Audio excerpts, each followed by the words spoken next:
insight, and great storytelling. Starring Bobby Carpenter and Jeff Tito Thitoff. It's time to attack and dominate. Attack and dominate on a Wednesday. I'm Tito, Jeff Thitoff. Bob Carter, my left. Bo, the other side of the glass. Bobby, how are you today, bud? I'm doing great, Thitoff. They didn't sound very enthusiastic. Yeah, I appreciate your comments on it. Thank you. Bob, I did two things last night. I don't think you could guess either one of them. Watch Gladiator. Did not watch Gladiator. Yeah, didn't think that was going to be the case. Went to the Jackets game. Yeah. Also talked to Shark. Oh. So I called At him. the Jackets game? I called him from the Jackets game. FaceTime him? In between periods. Did not FaceTime him, Bodie, but just wanted to comment to him that it was duly noted that he hadn't called me back. So we had a conversation. There was nothing deep-rooted and personal about it as far as like why he had not called me back. And I will tell you this, Bob. Do you know what the thing is Shark likes most about our show? Other He than the fact doesn't he's have not to doing work it. it? I know. Yeah. No, other than that. He gave high praise to Bodie and talked about how great Bodie is on this show. Didn't say about you or I, but he certainly gave credit. Like he said, like, oh, yeah, Bodie's great on that show. You guys, he really is good. He said, I enjoy Bodie, is what he said. That's good. Yeah, I thought so. Nice from saying. So he never said why he didn't get back to you. He never really did. Did you ask him? I did, and he kind of danced around it like a pro. You know, he danced around. He didn't say. He never told me why he didn't. He just started talking about praising Bodie then at that point. Deflect. Yeah, deflect. That's what Where exactly were you it was. Friday night? Where was I Friday Yeah, night? right. That's exactly what it was. Well done by him. Savvy, cagey veterans, what it was, I would say. So, last night, by a big show line for you today, Austin Ward's going to join us. That has been confirmed this week at 7:23. Cavs beat the Lakers last night, 127 to 113. I'm sorry, Lakers beat the Cavs last night. There we go, Bodie. Thank you. 127 to 1. That's why Bodie's the best. 127, 113. Luka had 42 in that game as the Lakers knocked off the Cavs. Jackets, 5-2 loss to Carolina. That's not good, Bob. Ever since I proclaimed them, but I guess now I'm going to take the heat for this. Ever since I said they're definitely in the playoffs, they've been in a bit of a tailspin now. That's 4 straight losses for them, Bob. Yep. Didn't look good. No, did not look good last night. Good news, though. Yes. What's that? Oh, I thought you were going to say it. No, Sorry. there's no good news. No. Well, there is good news. The Flyers, Red Wings, and Ottawa. yes, Senators all lost. So Yes. hey, You're right. So everyone's been bad together. that's glass half full approach. Jackets still just 1 point out of third place in the Metro. They are now 4 points over by the Penguins for second place. Bob, I thought of something last night as I'm watching that Jackets game from high above. Scary. Your thoughts? Okay. It's not a Fitbit, but it's a thought, though. That as I'm watching it, I thought, what a beautiful game hockey is. Like I had that moment, Bob. I'm watching the guys skate around and, the movement of the puck. And I just How can thought, you not be romantic about hockey? exactly, Bob. That's where I'm at right there. That's what I looked at. I looked at it and said, man, this is a beautiful sport. Glad you had that moment of clairvoyance right there. Thank you. Claire wasn't with me, but it was up there, though. But like watching it from afar, watching it from up top, and watching just the movements of the players, Bob, it was like a damn ballet. It was beautiful. Well, not when you only score 2 goals I didn't say it and was the opposition scores 5. Yeah, but other than that, though, the play was great, Mrs. Lincoln. So anyway, I just as I was sitting there last night, right before I called Shark, I had this moment of, wow, what a beautiful sport this is. And I thought I'd share it with you, Bob. I didn't tell anybody else yet. You're the first person I told that to. Oh, well, thank you. You're welcome. Appreciate you sharing that with me. Exactly, Bob. That's the kind of relationship we have, I think. Reds fall to the Pirates last night, 8-3. They play at 12:40 today down at Great American Ballpark in a businessman special. I think they still call it, I don't know if they call it businessman special anymore now. It used to be the businessman special, but now they've changed it because of the way society is. It might just be like an afternoon delight. Business people. There we go. Business peoples. Yes. Guardians fell to the Dodgers 4-1. Shohei Ohtani going 6 innings and got the win for the Dodgers there in his mound debut. They'll play at 8:20 tonight. Bob, why don't you, if I'm not smart enough already, make me smarter. Time to get smarter. Morning Juice presents Today in History. Here's your professor, Bobby Carpenter. Poof, David Copperfield. Bobby, work your magic. It's going to be a lot of magic. Thank you. It might take more than that, to tell you the truth. But it is A couple segments. Wednesday, April 1st, Oh. the 91st day of the year, with 274 days remaining in this 2026. You're like Paul Harvey. Well, it being April 1st, I'm praying that this is what it was. But spending this date, 1865, the Civil War, Union Army led by Philip Sheridan. Where's he from, Bodie? That would be Somerset, Bob. There you go. Yes. Good job. Nailed it. Got that giant. They've got that giant statue of yeah. him on the horse in there. And there's something where if it's on 4 legs, I think you died of natural causes. 3 legs, like wounded in battle. 2 legs up on the horse, I think killed in battle. No kidding. If I'm not mistaken. Really? All right. You pull that up, yeah. I'll have to confirm that. But being on 3 legs, 2, 3, 4, 3 versus 2, there's a difference for each one of them. But If you're on no Sheridan legs. defeats the Continental troops led by General Pickett, cutting off the Army of Northern Virginia, the last supply line of Vicksburg, basically wrapping up the siege there for the Union offensive. It's the 1876, the first official National League baseball game is played between Boston and Philadelphia, Boston winning 6-5. This date, 1938, the Baseball Hall of Fame opens in Cooperstown, probably on that date, given the fact that that was the first baseball game played. 1954, President Eisenhower authorizes the creation and construction of the United States Air Force Academy in Colorado Springs. 1970, Nixon signs the Public Health Cigarette Smoking Act. You didn't have anything on that, Bodes? There was nothing on there, and I am not a crook. that's the thing is anytime I Googled anything with Nixon, it was just waves and waves of Watergate stuff. There you go. And then I tried Googling just Found that fuse box, hopefully. yeah.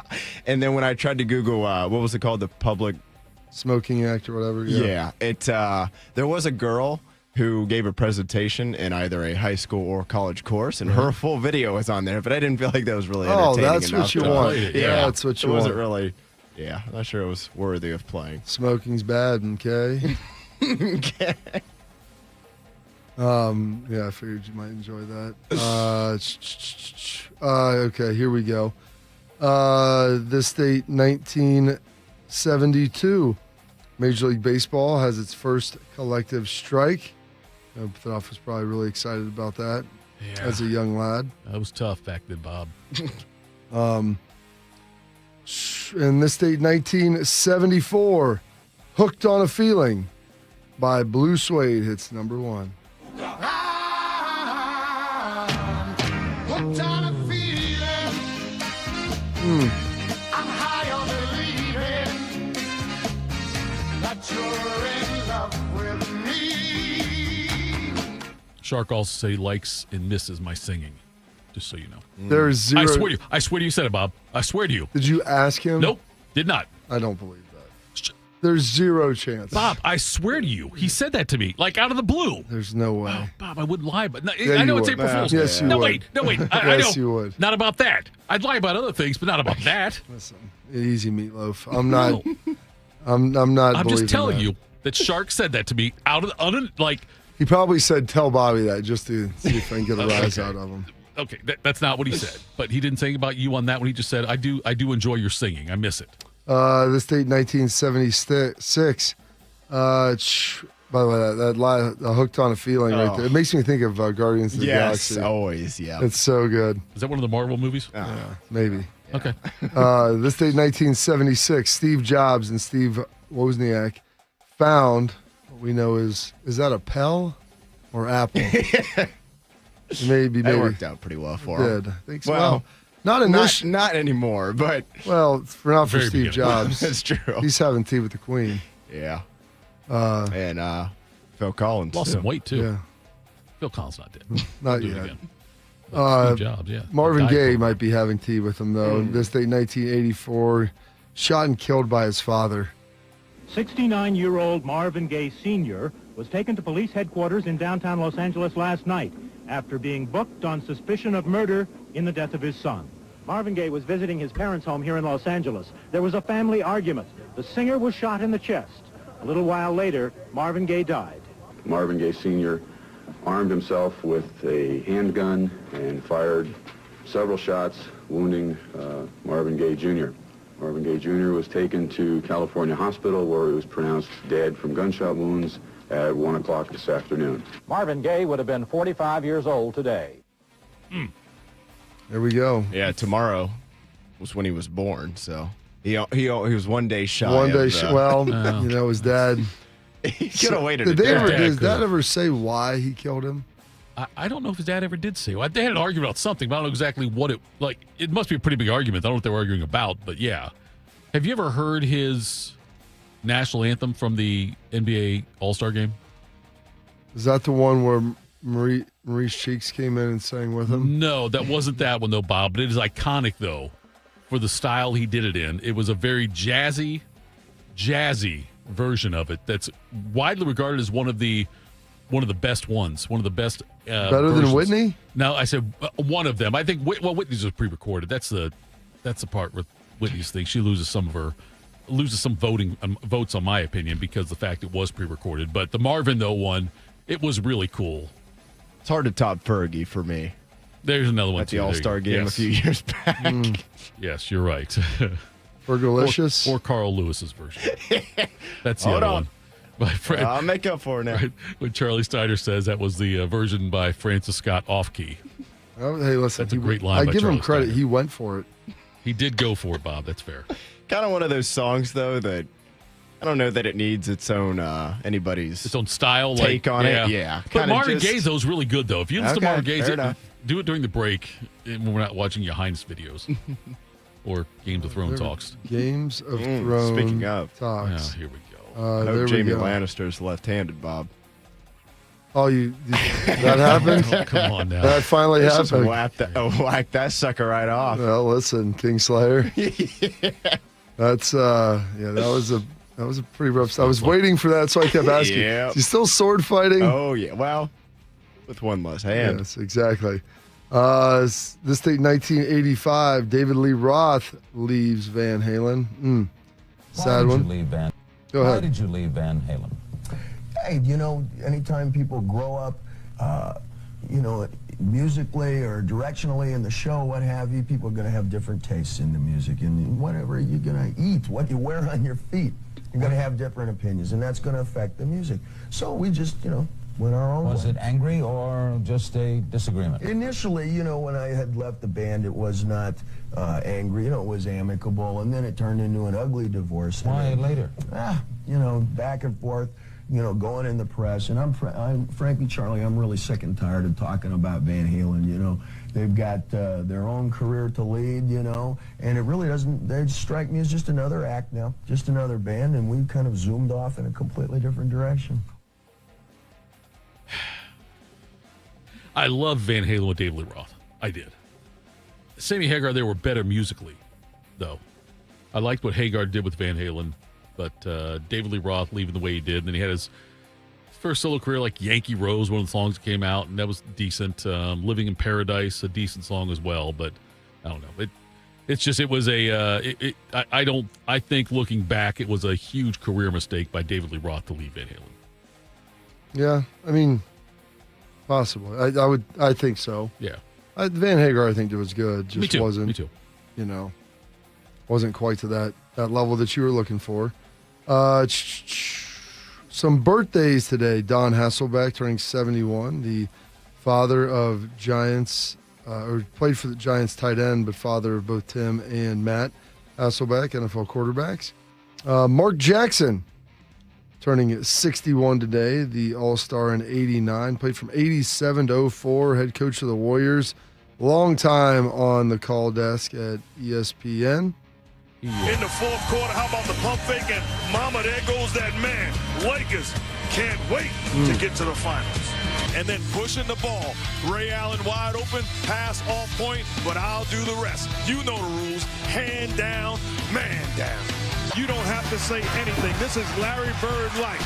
Rondo out-working, out-hustling everybody else on the floor, finding a way to get it done. I talked about him being the best quarterback arguably in Boston. Tom Brady ought to be proud to be in the same discussion. 9 points, 5 assists.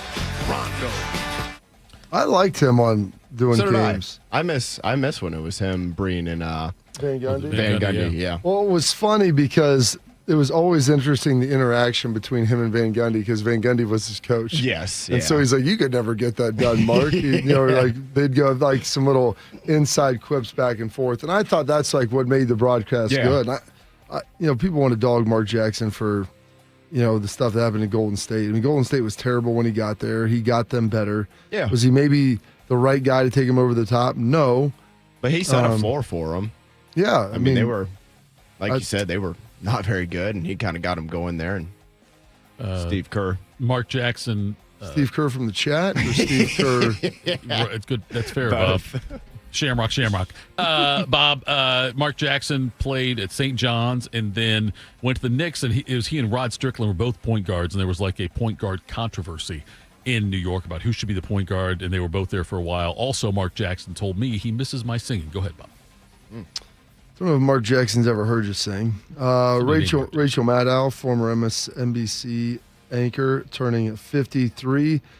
Peter Belfort, former UFC champ, turning 49 today. Randy Orton, WWE fame, turning 46. Top rope, heads up, went for the moonsault, rolled out of the way.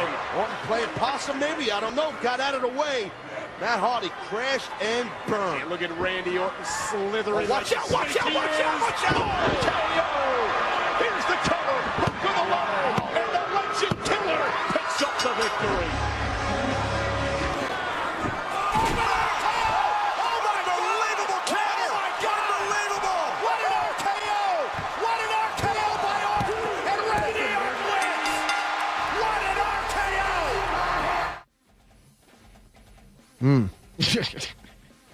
A lot of stuff going on right there. The announcers were into it. I love that. They He was really in were. the chat. Who? Rated me in the chat. Oh, really? Yes. Oh, he's probably up with little Billy today. That's, I'm guessing. A little Or little Benjamin. Benji. No, first of all, don't call him Benji. No. Billy and Benji. No, listen, we have a conversation with Beamer about this. Do not call him Benji. Call him Benjamin. It's all about the Benjamins. It's exactly right, Bob. Say, don't. There's your poll question right there, Bodie. Would you call your son Benji or Benjamin if his name was Benjamin? I think Is that Benjamin. all shows related? Yes, it is. Of course it is. We should. I think it is. I think Benjamin's the way to go on that one, Bob. Okay. I mean, I'll give you that. I'm not necessarily going to hate on it. I don't hate on him. I'm just saying that I think Benjamin's the better name for a kid than Benji. The guy that gave himself his own nickname, I don't know if I can. Tito thinks Benjamin's a good name. That's good. Thank you. Sean Taylor, born on this date, 1983. Brian Mormon is going to fake it on the run, and he's going to come up short. Oh, Sean Taylor. Phil, you talked in the first half. Remember Reggie Wayne got out of Sean Taylor. Brian Mormon going back out onto the field, and that is why. Congratulated Sean Taylor.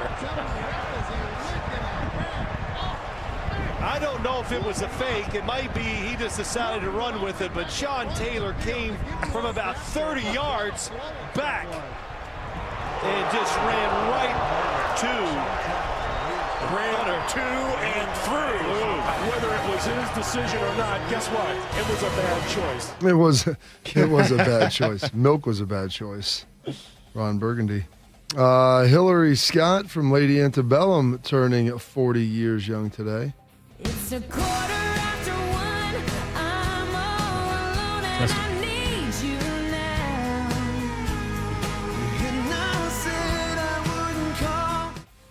There we go. They're actually playing at the Lancaster Festival this year. Really? Nice. Yeah, they're supposed to play a year or two ago, and then my man Charles had to go to rehab. Oh, well. Yeah, it wasn't great for him, but he's doing better, and they're coming back, and they're going to be there. Did he play at the Senior Open this year? And it wasn't rehab. Oh. My dad had to go to rehab for his back. What did you have to go to rehab for? Marijuana's not a My drug. nose. Well, that was Kenny Powers. I don't know. I know, I'm not, just I'm not jumping sure around. exactly. My man Charles Kelly, awesome guy. So I'm excited for them to be back. I see him. The Lopez twins turning 38 today. Brooke and Robin, longtime NBAers. Bodie didn't want to give this guy any love. Logan Paul turning 31. They say someone called him Ohio's finest. I don't know what that means. Maybe that was. I Worst, think that was maybe. Shark. Shark's a huge fan. That's what He's part of the Low Gang. Eh? He really is. He retired so he could watch both the Paul brothers. That's today's fan poll. You know, who's your favorite, Logan or Jake? Right, or Chris. The other Or one. Chris. Chris is also their brother of another mother. They have all got the same. I didn't know Chris Dad. was from Cleveland either. No, they got the same dad, just different moms. That's key. And then some passings today. Passing away, as we mentioned, Marvin Gaye earlier. Vontae Davis passing away in 2024. Former teammate of mine, the Illinois star. Only guy I know that quit. Well, not only guy. One of the few guys who actually quit during the middle of a football game. Not as eventful as Antonio Brown. He quit, and someone asked why. He's like, I just realized I couldn't do this anymore. So I couldn't go do it. Football's a hard game, man. Come to that realization like Thitoff last night. The hockey's beautiful. It was beautiful, Bob. I'm telling you, I'm watching that. That's good. I bet we have Marvin Gaye's national anthem in the system somewhere. Probably, yeah. And then, yeah, go ahead, Carpenter. well, and then passing away. I'm excited to hear what Bode's pulled for this guy. Just kind of like Christopher Walken. This dude's got a nice broad range of roles he's played. Oh man, some call him Ice. Tom Kaczynski. Some people call him Doc Holliday. We'll call him Val Kilmer. Maverick, it's not your flying. It's your attitude. The enemy's dangerous. But right now, you're worse than the enemy. You're dangerous and foolish. You may not like the guys flying with you. They may not like you. Well, whose side are you on? What's your problem? You are still dangerous. You can be my wingman anytime. Bob, you can be mine. You can be mine.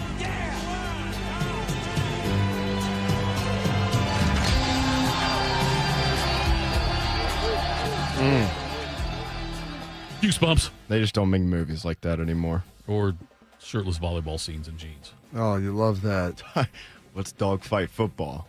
Offense and defense at the same time. Still don't really understand how that works, but Who was I talking to about this? said build a team.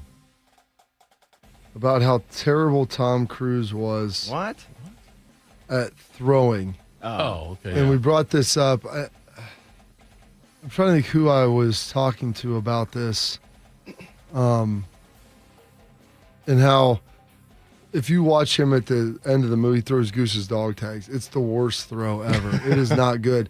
And I go, it's funny, if you go watch the next Top Gun, Maverick, 20-some years later, 30 years later, and in dogfight football, they cut away from all his throwing actions. You can see it's like real tight and compact. Like it's not a good throwing look. He not alone in that. There's a lot of actors that you're like, did you just never like play any sports at all? Well, like, the as a thing kid? is, I mean, Because- he played he played corner for Ampipe back in. You probably never seen All the Right Moves either, have you? In the theater, Bob, I saw it. Yes. Yes. So you have seen that. With Jenny Upset of the Cabrera. Yes. That's Me and good. Jenny Cabrera, Tim Boring, and some other chick That named was Sarah. his first like big solo movie. Yeah. Craig All T. the Right Nelson. Moves. Craig T. Nelson, who's the actual coach in Yes. the show, coach plays his coach in there, but he plays corner for Ampipe.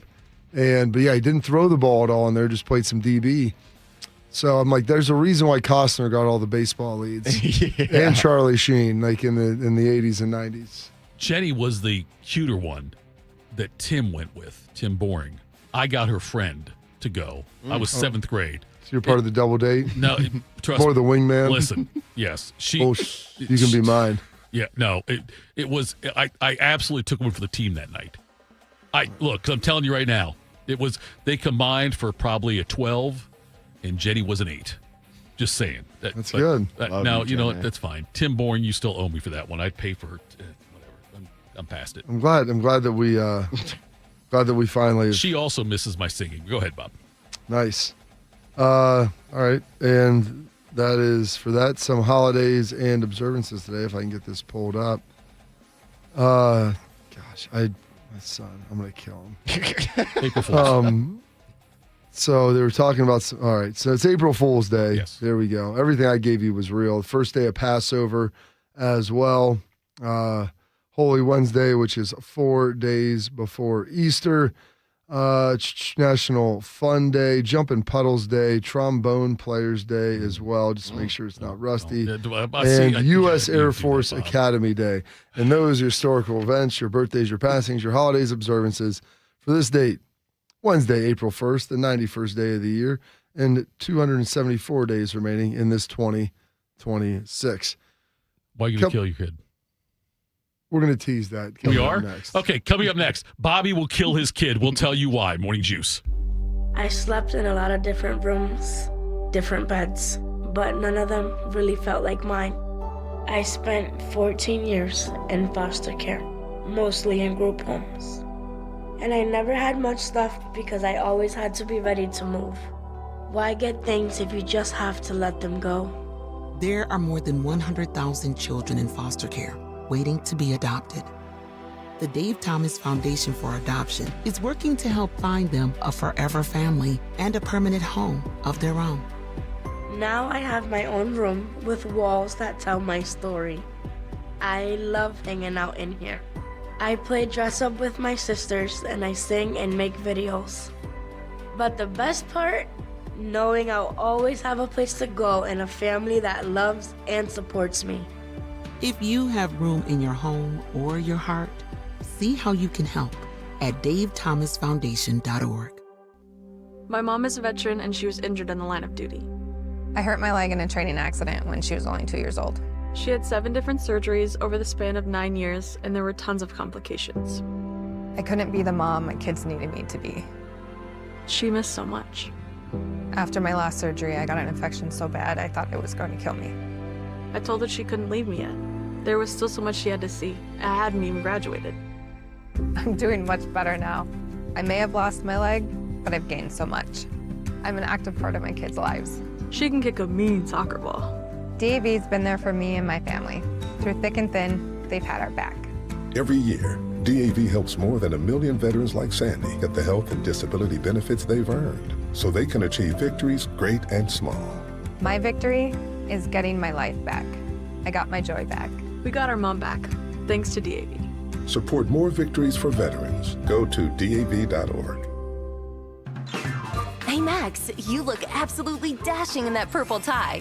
Ready to harness the world? You bet, Daisy. I'm ready as I'll ever be. And might I say, your purple tie really pops with your vest. Thanks. I almost went with a cape, but didn't want to come across as pretentious. Nonsense. Anyone in our line of work should rock a cape. You might be onto something, Max. Phew, so here we go. First day on the job. We've got this, right? Right. Don't forget, we both graduated from Dogs Inc. with honors. Which means I can guide my human around a busy city with ease. And I can give my human a restful night. I hope my human is kind and loving. And I hope mine likes wet kisses and zoomies. Ready to make a difference? Born ready. Let's go. Discover how extraordinary dogs like Daisy and Max change lives at no cost to the recipients. Visit dogsinc.org. One man is a national champion, NFL veteran, and local business leader. The other man is Tito. This is Morning Juice. Sponsored by Riverside Bank of Dublin. Here's Bobby and Tito. Morning Juice. All right, Bob, I had a segment. We were going to talk about Tiger. I was stepping away from the game. We're not going to go to that, though. Instead, no, we're going to go to why does Bobby want to kill his son? And as long as it's not my favorite Carpenter, we're good to go. So my youngest son, he wanted my wife, my third grader, Caleb, wanted, my wife was like, we got to think of some April Fools for Caleb. I'm like things he can do. Or, because I go, I'll just put some saran wrap on the toilet seat for you this morning. If you just want to pee all over yourself, that'll be great. Is that April Fool's or is that just I honestly was gonna do that, and I'm like, she'll be so mad. Like, I'm not gonna do that. But I come downstairs, and my son, they lift before school, and he leaves a little before I do, and he gets up sometimes like real early, and we have cameras that are in like the living spaces of our house, so I can monitor our kids. Yeah, Oh, that makes it awkward. For what? I was at your house a couple of times. Those Halloween parties, I didn't know I'd being watched. There's a couple of things I did that weren't frowned upon. Michael Jackson, that one fella, sang the song. I always feel like somebody's watching me. All of the common Rockwell, all the common spaces in our house. Oh, that's good to know. Common areas have cameras associated. So that way I can watch my kids when I'm not there and make sure they're not up to any tomfoolery. This is where Michael sleeps. Yes. On this bench. Yeah, right here. Bobby, that's the first time ever on Morning Juice the word tomfoolery's been used. No, I've said it before. I don't recall you ever saying it, but go ahead. But that's take away the story. So I walked downstairs this morning, and our TV in our living room. And I'm hoping this is what it is, because I don't. My daughter had a lacrosse game last night. They played DeSales, and DeSales is really good, and ended up winning. It was a fun game. It was great. It was over at Ohio State in the lacrosse stadium over there. So I'm pulling up on Park, and I see RJ Day getting out of his car. I'm like, oh, you come to the game? Support the girls. I'm like, that's awesome. Yeah. And then they go over there, and Ryan was there, and Nina and their two girls. So they enjoyed it. Said hi to them at halftime. So, yeah, we're going to get something to eat. DeSales lost? DeSales ended up losing. Arlington won 12-10. Did you blame Ryan?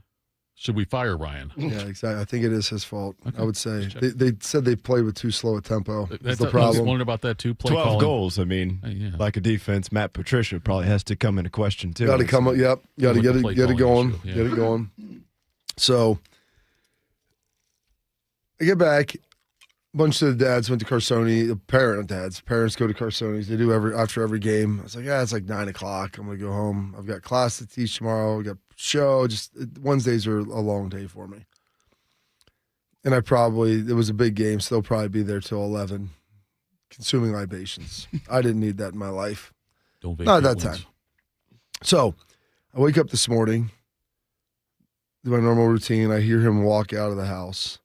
I heard him putting away some dishes this morning, too. I'm like, okay. That's good. Yeah.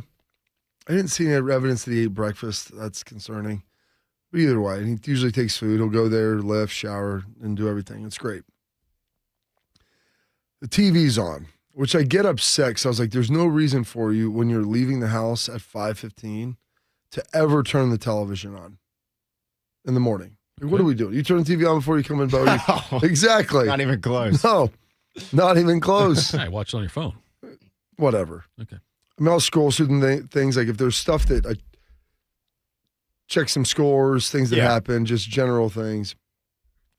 Look at Tiger Woods' mugshot, things like that. Read my daily devotional. I come downstairs, TV's on. And it has like two of the punch marks, like it had been hit with something. Oh. So our TV in our main living room, and it's like probably, it's 10 years old now. But I remember when I bought it, I spent a lot on it, and that was before TVs. It was a 65-inch. That was before TVs. You get that for $500. Oh, yeah. I mean, I think I spent like $3,500 on it, but it's the contrast ratio is really nice. You can watch it in the light. The guy who installed it for us when we moved, he's like, this is a really nice TV. And I'm like, yeah, I paid a lot for it at the time, hoping that we would get like a good 10, 12 years out of it, and it would still be good. And it has a different backing. It was when they first started making them thin, so the mount is different on it than the rest of them. And so the one thing is, like, if I put this up to put a new TV in, I'll have to change the mount, which is a pain in the rear end. Leveling it up, drilling new holes. But there's two, like, punch marks on the television. Like, you know what I'm saying? Like, it's been cracked. Like yeah. Yeah. And the TV's on. And so immediately I'm like, okay, how did this happen? So instead of like just getting everything ready, I go to the cameras and they're motion activated. So they don't catch everything, but there's two that cross shoot our kitchen and living room. So usually you get most of the stuff and you can see if things are on. Like the TV was on yesterday when I was doing XM from 3 to 6. We left at that point, came back. I don't think we turned the TV on after we got back from the game at around 9 o'clock. Daughter came in. I think we just went upstairs. And then I see this morning. Somebody started rolling through. I go to bed. I'd book some flights. I'm like, I was the last one down there, but the TV wasn't on. So there's a possibility that did happen during the game. Trying to scroll through it. TV looked like it had been on. Nothing had happened. I was like, well, did RJ this morning lose his mind and throw the remote at the TV? Right. Twice. Different. And then I'm watching the thing. I'm going through, and it's like he woke up really early to do this. 4:15. I mean, there's what are you? I'm gonna yell at him for that. You're sitting here watching this whole. Good for you. I'm watching this because the clips are coming up, and it's time sense. I guess there's some at 4:15, 4:27, because the motion moves. Yeah. And he's working on here. He goes back, doing more stuff, coming to the TV, and I'm like, there was no evidence though that he had thrown anything at it or had punched it. And as I was sitting there saying it's April Fool's, I'm like, he was on that damn remote for a while. And I'm sure there's some sort of thing. He's probably smarter than I am with this. That there's probably something that he could go to on YouTube or something like this and do that, and that would do it. Because I didn't touch it. I was like, son of a gun. There's going to be hell to pay when I get home this afternoon. And I'm thinking and hoping that that's what happened. You don't know for sure? I didn't touch it because I didn't. We're going to dust the remotes. For Prince, okay, well, you started talking about Caleb. You think it was RJ that did it?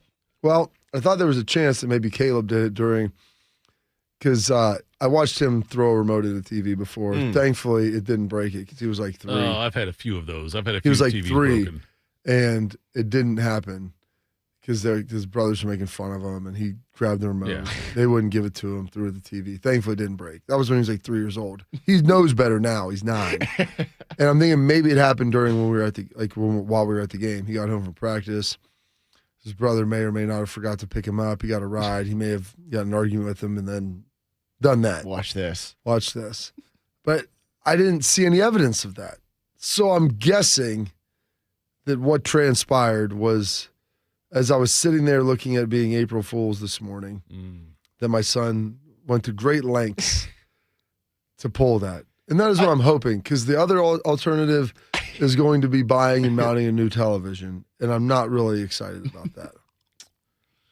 I would say that's a pretty good April Fool's, though, if that's the pretty case. good. Nothing too dramatic, but... My daughter yesterday, I mean, you live alone, so it's hard to do April Fool's jokes on people in the morning, Bodie. Maybe, I don't know, maybe do it yourself. I'm not sure yet. Yeah, that's true. April Fool's, you have to get up early. But my daughter said yesterday she's going to pour cold water on my wife this morning while she's sleeping.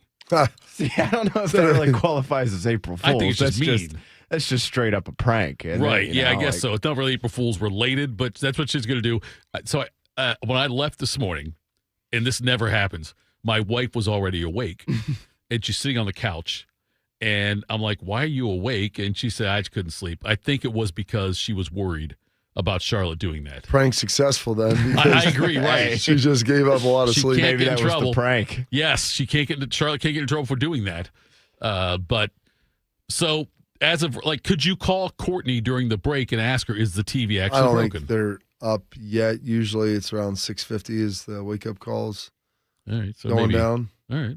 I just now, Bobby, I am invested. I don't need a call. I TV I used to sit here a lot when I was with Beam, and I'd watch my family get ready, and then I'm like, I think it was when they were pregnant with Billy, and I was like, this is what your life is like, and they were just I'd turn the volume on, it'd just be sound, people yelling at each other, just absolute chaos, pandemonium, and I'm like, are you ready for this? He's like, that sounds terrible. And I'm like, oh yeah, it does. I'm not there for it. Daughter yelling, kids yelling at kids. Mom yelling at kids, kids yelling back at mom, nothing getting done. I'm just sitting here watching it. So, Bobby just admitted that when he worked with Beam, and I hope he's still in the chat. I love Beam. With Benjamin, not Benji. When he worked with Beam, he would look at his camera at home.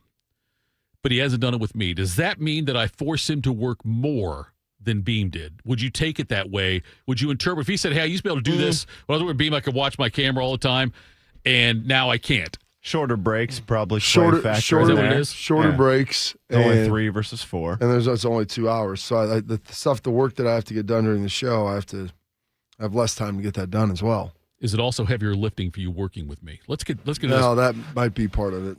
Okay. Being on the nonsense police.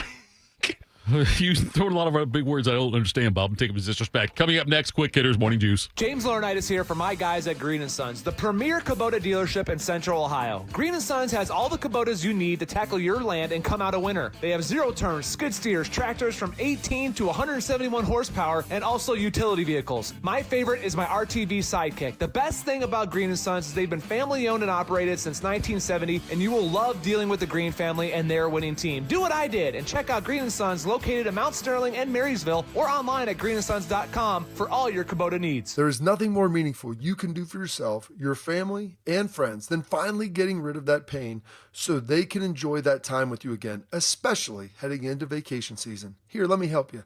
It's Bobby Carpenter, and Dr. Tesner and his team at QC Kinetics take care of your pain in the office so you can go right along with your day. It's that easy. So if you say yes to any of these questions, you're the kind of patient QC Kinetics regenerative treatments can help every day. I have consistent pain in my joint, knees, hips, shoulder, back. Pain keeps me from getting a good night's sleep. I'm missing work or saying no to things that I love. I don't want surgery or a long-term recovery. I am at the end of my rope, and taking medications every day is just going to get me through the day. I don't want to do it anymore. So if you want to do that, go check out your free consultation over with my friends at QC Kinetics in Dublin or Gahanna. Call 380-208-4544. That's 380-208-4544. They have offices in Dublin and in Gahanna. Miss Fernandez, what are those tiny things? Those are what we call amoebas. You can only see them through a microscope. Wow. Today's students are tomorrow's great thinkers and innovators. But right now, there's a funding crisis in public schools. Millions of kids go to schools that don't have funding for books, computers, and so much more just because of where they live. You can help change that. Donors Choose is a nonprofit that lets you support students and teachers in your community and beyond. You choose which supplies to support. You could provide first graders with pencils and paper, or other students with their first chapter books, help a music class get a guitar. You could even supply a classroom like mine with a science project. But what you're really giving is the moment that sparks a brighter tomorrow. To learn more, please visit DonorsChoose.org. That's DonorsChoose.org. Choose students. Shape the future. Wrinkles, gray hair, and hearing loss are common signs of getting older. But being short of breath, having tightness in your chest, coughing, and wheezing are not. If you are experiencing these symptoms, you may be one of the millions of people who are living with a condition called COPD but don't know it. Early diagnosis and treatment can add years of better breathing to your life. For more information, talk to your doctor and visit copdfoundation.org today. Bobby knows what it's like to be a winner. Tito knows what it's like to be thrown out of an all-you-can-eat buffet. You're here 4 hours. This is Morning Juice. All right, Morning Juice. It's good news. Yes. My friend said his son got him with that prank last year. Yeah, somebody in the chat also, Magacom, popcorn, whatever it was. Yes, he said also there's a thing you can do on that as well. Mr. Thespis brought up Bow Wow Wow, I Want Candy, Bob. You ever heard that song, I Want Candy by Bow Wow Wow? I don't know. Okay. It's an early 80s song. It was a very popular video on MTV. I want candy. Yep. Yes, I have heard that. That's what I thought when you said that. Yes. I was trying to make sure that those were the lyrics to it. Yes. What about 50 Cent's Candy Shop? That's a little different. I'll take you to Candy Shop. How about by the Dan Band, Candy Shop? I don't know that I've heard that yes, one. yes, you have. Yes, you have. Okay. Yes, you have. Why do you always go to the point? You get so aggressive with I know, that. Bob. Listen, I sent Bodie the text message to me when I was touching Emmett Smith and how annoyed he was. Tom Berenger, Marty Brenneman, another one recently. Like you just go to the point. Like, I do. Yes, you have. Yeah. Wait, Guilty. Bob, wait, listen. He has seen because it was from was it from Old School? Was it? No, it was from. I think it was from Hangover. The end of Hangover. Have you seen Hangover? Yeah. Hangover. I just when they're walking around. The wedding band. When they're walking around in the Dan Band, they're the ones that sing. Slept with that dude on the cruise. Right. He was a bartender. Boom. Yes. Right. And that's when you don't realize he's like, I'll take you to the candy. And he's sitting there. Okay. And he's listening. He walks around and does like the pop sound like yes, one of them. Does, yes. One of the parents. It's so amazing. Hi, my name's Halen. Bleep you. I was thinking about getting my bartender's license. Right. What a fantastic movie. I'm telling you, Bob, that would be our April Fool's thing. Instead of us doing a show, just play the movie. Play a movie. The entire 2 hours. One that you haven't seen. No, I've seen Hangover. I know you have I've that. You've seen a couple. I've seen a few. I've seen clips too, Bob. What else was I going to say? I told Rothman yesterday it was exhausting doing shows with you because your lack of any knowledge of any era. Of any era of movies. Tap the brakes on that boat. You don't need to pile on. And I said, Rothman, you would give me and they give Cole movie lists and he slowly watches them. Did either of you watch All the President's Men last night? No. I told you, I'll get to that on the weekend. Okay. I'll watch. Beam told me to watch a movie called Eastern Promises. There's probably been 500,000 people in the world that have watched it. I'm one of those people. Eastern Promises? It's with Viggo Mortensen, who I really like because I'm a big Lord of the Rings fan. I love Viggo Mortensen. He's great in a lot of stuff. And Beam's mother-in-law, Kel's called it a trudge, and then you die movie. There's really not a lot of redemption in it. It takes place with some sex trafficking, Eastern Europe. I like it already. Yeah, not really. It's not a heartwarming story. Comedy. Yeah, no kidding. You're waiting for waiting for something to be good at the end, and it's really just ends not bad. The film tells the story of Anna, a Russian-British midwife who delivers the baby of a drug-addicted 14-year-old trafficked Ukrainian girl who dies in childbirth. After Anna learns that the teen was forced into prostitution by the Russian mafia in London, the leader of the Russian gangsters threatens the baby's life, and Anna's warned off by his menacing henchman Nikolai. So it is a comedy. The thing is, at the end of it, you're they start rolling the credits. I'm like, that's it. I just watched this for how long? How long is it? Part? It was 2 hours, probably about. Here. It's not crazy long. Where's the hour 40? Hour and 40. Even so better. I watched that after 90% on Rotten Tomatoes. It's probably the cinematography and all those things are probably artistically. It's a beautiful movie. Yes. Okay. But it is depressing. And I put it on probably 11 o'clock one night, and it's 12:30, and I'm sitting there I want to go jump off a bridge right now. There are times, Bob, where it'll be 8:15, and it's do I have the gut to watch an episode of Game of Thrones tonight or not? Yes. Because I don't know what's going to happen. And it's have you ever seen the movie Southpaw? With Jake Gyllenhaal? Yes. Yeah. I put that on and I was oh, this is going to be kind of like Rocky. And I'm I'm watching that. I'm I'm drinking. I'm I want to just drink a whole fifth right now and just jump off a bridge. This is the worst. This is the reverse of Rocky. Instead of the good other things. Than that, though. Yeah, other than that. Is it Gyllenhaal or Gyllenhaal? Jake Gyllenhaal. Gyllenhaal. Yeah. Okay, I would have got it wrong then. I'm glad you. He's fantastic. Yeah. I'm trying to think what Speaking I've seen. of, have you seen? You ever seen Prisoners with him and Hugh Jackman?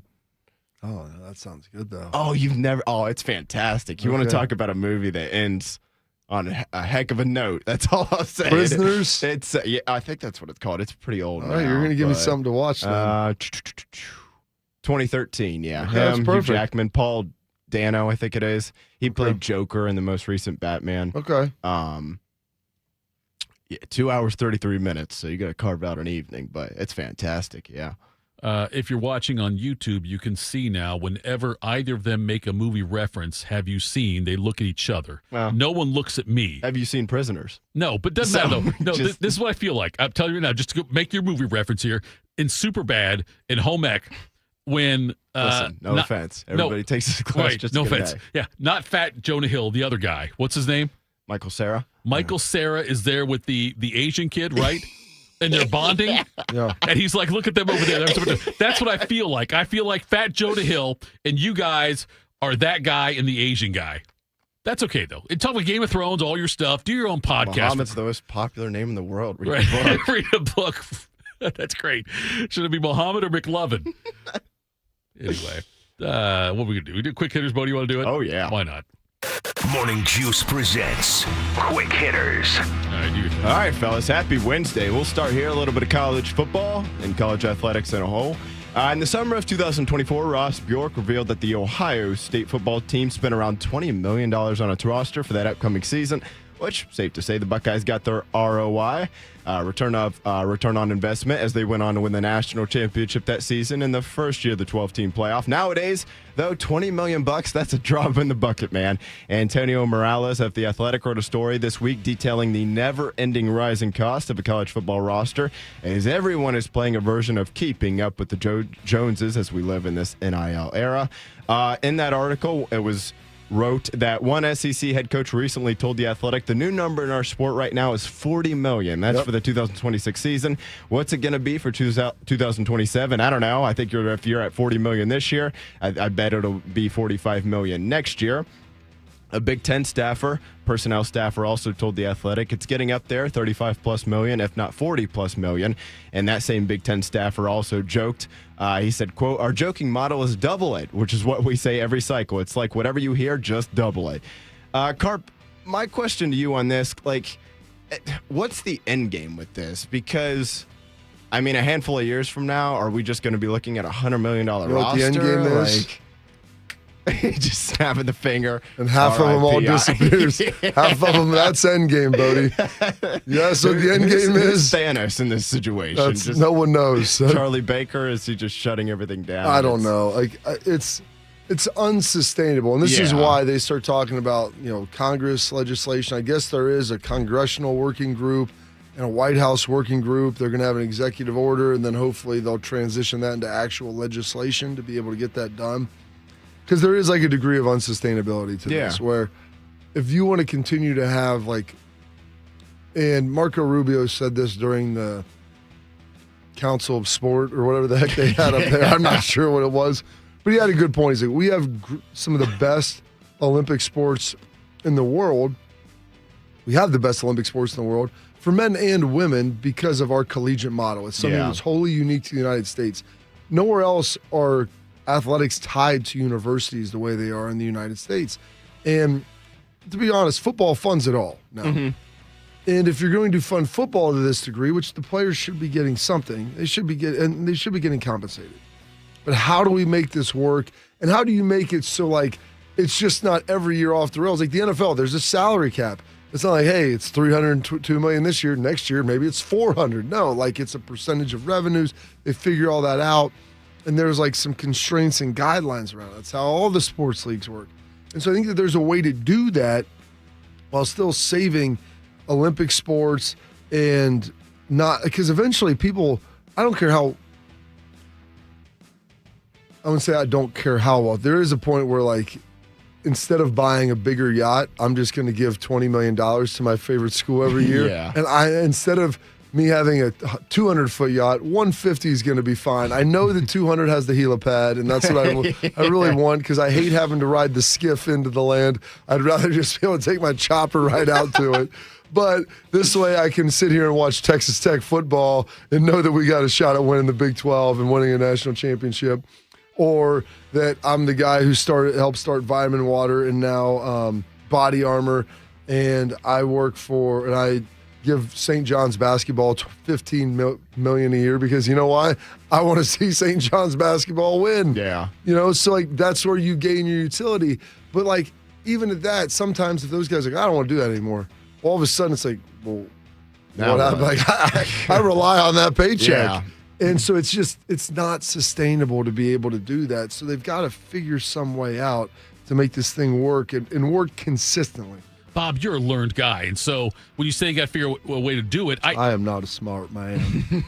Overrated movie. I've seen that one. But anyway, Bob, Odie, it's overrated. Don't say it's not. Anyway, Bobby, that's the question I was asking. Look, Ted Carter, R.I.P., but when Ted Carter first got here, and he and Bjork had that joint press conference kind of thing, the introduction, and they talked about 36 sports. We want to keep all 36. We want to keep all 36 sports. We're not cutting sports. We're not cutting sports. It feels to me like inevitably something's going to get cut, right? Okay. Was that a Marvel movie reference? Yes. Okay. Mm-hmm. Endgame, inevitability. I mean, there's... But I mean, Bob, it's got to... do you think, if you were a betting man, do you think 5 years from now Ohio State still has 36 sports? 5 years from now, that'll be 2031. I think so. You think they'll still have 36? I think the way that some of them are funded and the emphasis that they'll be placed on it, like we try to be the best at everything for a long time. Right. And I don't know that you can do that. You may have to kind of pick and choose a little more. And some, like they may start ratcheting scholarships down. Although, like right now with Title IX, like you do have to maintain scholarships, but just the money you put around the sport might not be the same. I would like to hope so. Like I said, I have kids that play a lot of different sports. Right. You have a kid in rowing. Is that true? RJ rowed last year. He's not this year. All right. But yeah, like I would hope that that's the case because I think that's part of what makes college sports so great. I got a buddy of mine whose kids were in fencing at Ohio State, and so like that's the kind of thing. The Russian buddy? No, not the Russian. No, the Russian. Most of the fencers are foreigners. Okay, I don't see race or relations or not really. I don't see race. I don't know how you can see. I don't see. You have to wait till they talk. Okay, I don't see ethnicity, Bob. That's where I wanted to go with that. But anyway, what I was saying though, Bob, is I hope they don't go away as well. But yes, I wonder about that. If that is something that will be on the chopping block, if you will. And Gino Auriemma, the longtime, very successful and still undefeated right now for the season, Connecticut women's basketball head coach, said he thinks that Title IX is, he said it's almost, as far as major conferences go, he said it's not, it's almost gone. Like it's not an important thing anymore because at the major conference level, if you've got so much money to throw towards different sports, and he doesn't think it's going to be like, the 50-50 split or an equitable. Here's the thing. The Title IX does not, it's equal opportunity to play. Right. So scholarships have to be even. The money you're putting surrounding it, that's not required to be even. And I think it's what people he's have saying. always interpreted it that way, but that's not what it says. I've read through it. Yeah, I think that's what he's saying. Since you defined me as a learned man, like yes. I think that I do have and I'll go back with attorneys all the time. I've sat there and read this. I go, equal opportunity doesn't mean that whatever pick your women's sport is not going to get the same resources as football. Sure. Most of the men's sports don't. No one else does. No. Because no one else makes the money. No. Like, dude. Even, because, correct me if I'm wrong on this, even like Carolina, Duke, Kansas, like does their basketball even make what their football does? I don't believe they do. It's closer there, but it's not. And some of them might be, but it's not like, because the TV contracts are all tied to football. Yeah. Because the TV contracts for basketball, all the money's made in March Madness, and that goes to the NCAA. Yeah. So, yeah, I think that the spirit of it is equality, but you're saying equal opportunities is what it legally is. But like I think Gino was trying to say, like the spirit of it. I don't know if there was ever a spirit of it. Like we want to give opportunities so that women can play sports. I'm all for that. I've got a daughter. But to think that there's the same degree of importance. There's no way. And I tell people that if you think it's that important, then watch it and go to the games and pay for it and donate to it. But no one ever steps up for that. But DeSales Lacrosse, don't go to that because they it was great. I love what. Listen, I'm not arguing. Like there's we can't even get our basketball arena full for men or let alone the women. Do you think there's a show on the Fan right now asking for Ryan Day's firing because of the lacrosse game last night with DeSales and UA? I don't think that that's the case. We should probably give a listen on that one. Check the chat, too. See if somebody hops in inadvertently and comments on that one. Coming up next, Ryan Day did speak yesterday. We'll hear from him next. Morning Juice. Hey, Bobby Carpenter here with the Riverside Bank of Dublin Sports Money Report. In sports, winning isn't just about points on the board. It's about dollars off of it. From billion-dollar TV deals to player contracts worth more than entire franchises once were, today's games are run on smart financial strategy. And just like a championship team, success comes from planning, discipline, and long-term vision. That's the same approach your money deserves. Here's Chuck Moore, CEO, and Travis Sanders, President of Riverside Bank of Dublin. Thanks, Bobby. Those core values are the foundation for any successful business. Because whether it's building a roster or building your future, strong fundamentals matter. At Riverside Bank of Dublin, we look at every deal and every opportunity with our core values in mind. That's right, Chuck. It can take 2 years like it did in Bloomington, or 10, but sustainable success comes from fundamentals done right. Riverside Bank of Dublin, rooted in the community, focused on relationships, and committed to helping our clients win financially. Look for our new branch location in Bridge Park in Dublin. Tune in every day for the Riverside Bank of Dublin Sports Money Report. Visit their office at 6300 France Road in Dublin or online at riverside.bank. Member FDIC, Equal Housing Lender. Hey folks, Austin Ward here. You know, there was a time if you handed me a bread basket at dinner, it was like feeding a gator.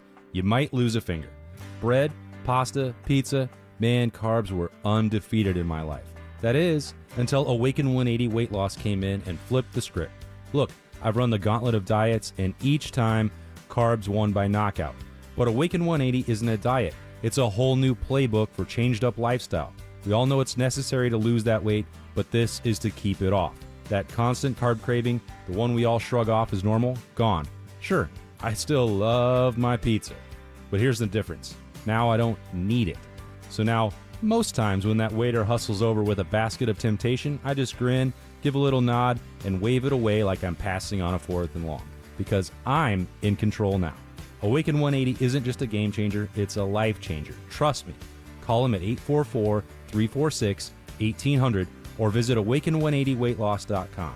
Your future self will thank you. Proud to be your go-to sports addiction. WBNS, WBNS FM, HD3 Columbus. The Fan 3, Ohio's sports destination. Attack and dominate. You're locked into Morning Juice. Sponsored by Riverside Bank of Dublin. Here's Bobby and Tito. We'll get to the Ryan Day sound, Bobby. Tiger Woods said he's stepping away to focus on himself. I like that. I would say that means he's not going to play in the Masters. Got a built-in excuse now. But anyway. When was the last time you flipped a car, Thitoff? You know, Bob, that's a great poll question also. I don't think I've ever flipped a car. Have you ever flipped a car? I don't think. I feel like that's something I might remember. Yeah, Bob, listen. Okay, going back in my life, there is so much stuff I've forgotten about my life. That's what one of my coaches used to tell me in high school. I've forgotten more about football than you know. Okay. Ooh. The same guy also told me, he goes, I'll be coaching way after you're done playing. He stopped coaching when I was at Ohio State. And I always brought that up to him. I was like, hey, Matt, I played about 10 years longer than you kept coaching. You were off by, call it a decade. And he was like, I used to say that all.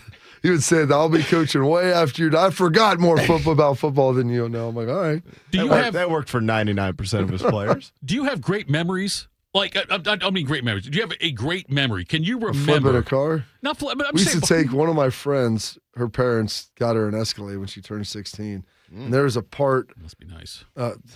Wasn't me. That's fine. No, it's football She was the only one. Football privilege. Listen. And we would take it and drive it and try to ramp it off like some stuff. It was pretty. Like 16 years old. And it was like at night. We do this like, this is I awesome. remember there was like a tournament going on for like a volleyball tournament. We were going watching our girlfriends play. And then someone just took her keys and we just like, let's go ramp this thing. There was like a spot where there was some big bumps in the road and like, boom. Like, oh, it was amazing. Okay, so do you, Bob, do you have those? I never flipped it. Although that car did, the impetus of the story, that car did get flipped later. Was Tiger driving? Thankfully, everybody survived, but it was not inevitable. It was not a for sure foregone conclusion of that. Yeah. There's things I don't like. I don't have great memories. Like a great memory. I don't have like a vivid memory of some of my younger years, like 6th, 7th grade. It's from all the bong hits and whistles. No, there was 2 times, Bob. We talked about that. But 6th, 7th grade. Yeah. I don't have great memories. And like, I actually thought about this. You flipped a car? No, I didn't flip a car. I'm not saying flip a car. I know I've never flipped a car. I remember some of the traumatizing stuff in my life. Okay, traumatizing stuff, yes. But I'm saying, like, I just don't have general memories of like 5th, 6th, 7th grade in my life. You know why? Because you've packed it full of stuff from baseball nonsense. Maybe so. Bob, that's very possible. I'd rather remember some of the great things that I've been a part of. We're not going to make this into like a movie right now where you're giving me a speech about the great things you remember. Well, I say great. They were just great to me. I wouldn't say they were great in the history of accomplishments of man. I would like to reconnect with my 5th, 6th, and 7th grade friends to find out what I was like. They made a movie about that. What movie was that? Called Grown Ups.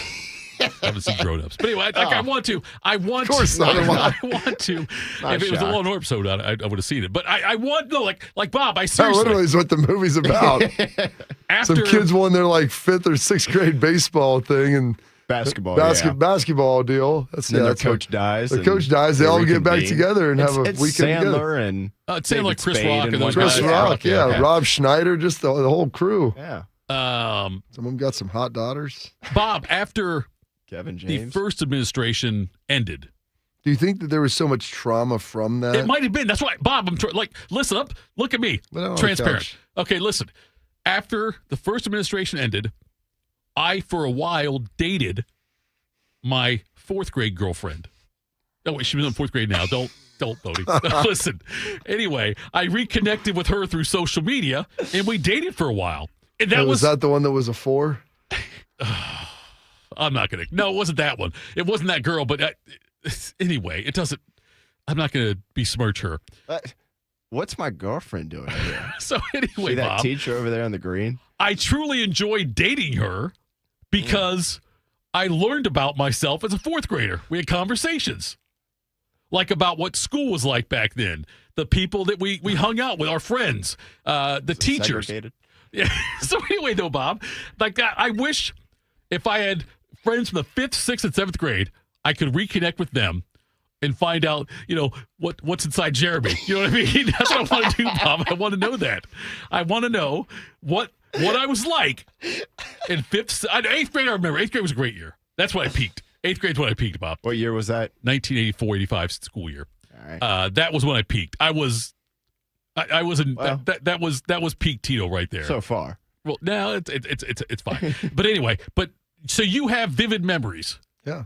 Of all your elementary school, middle school, growing up, all that. Oh, I mean, I've got a decent number of them. Yeah. And Bodie, I know you do because we lived in the same house, and like I had all the same friends. So yeah, there was some good stuff, and like a lot of those memories like are tied in from like elementary school into middle school and like then into high school because it was like reoccurring characters.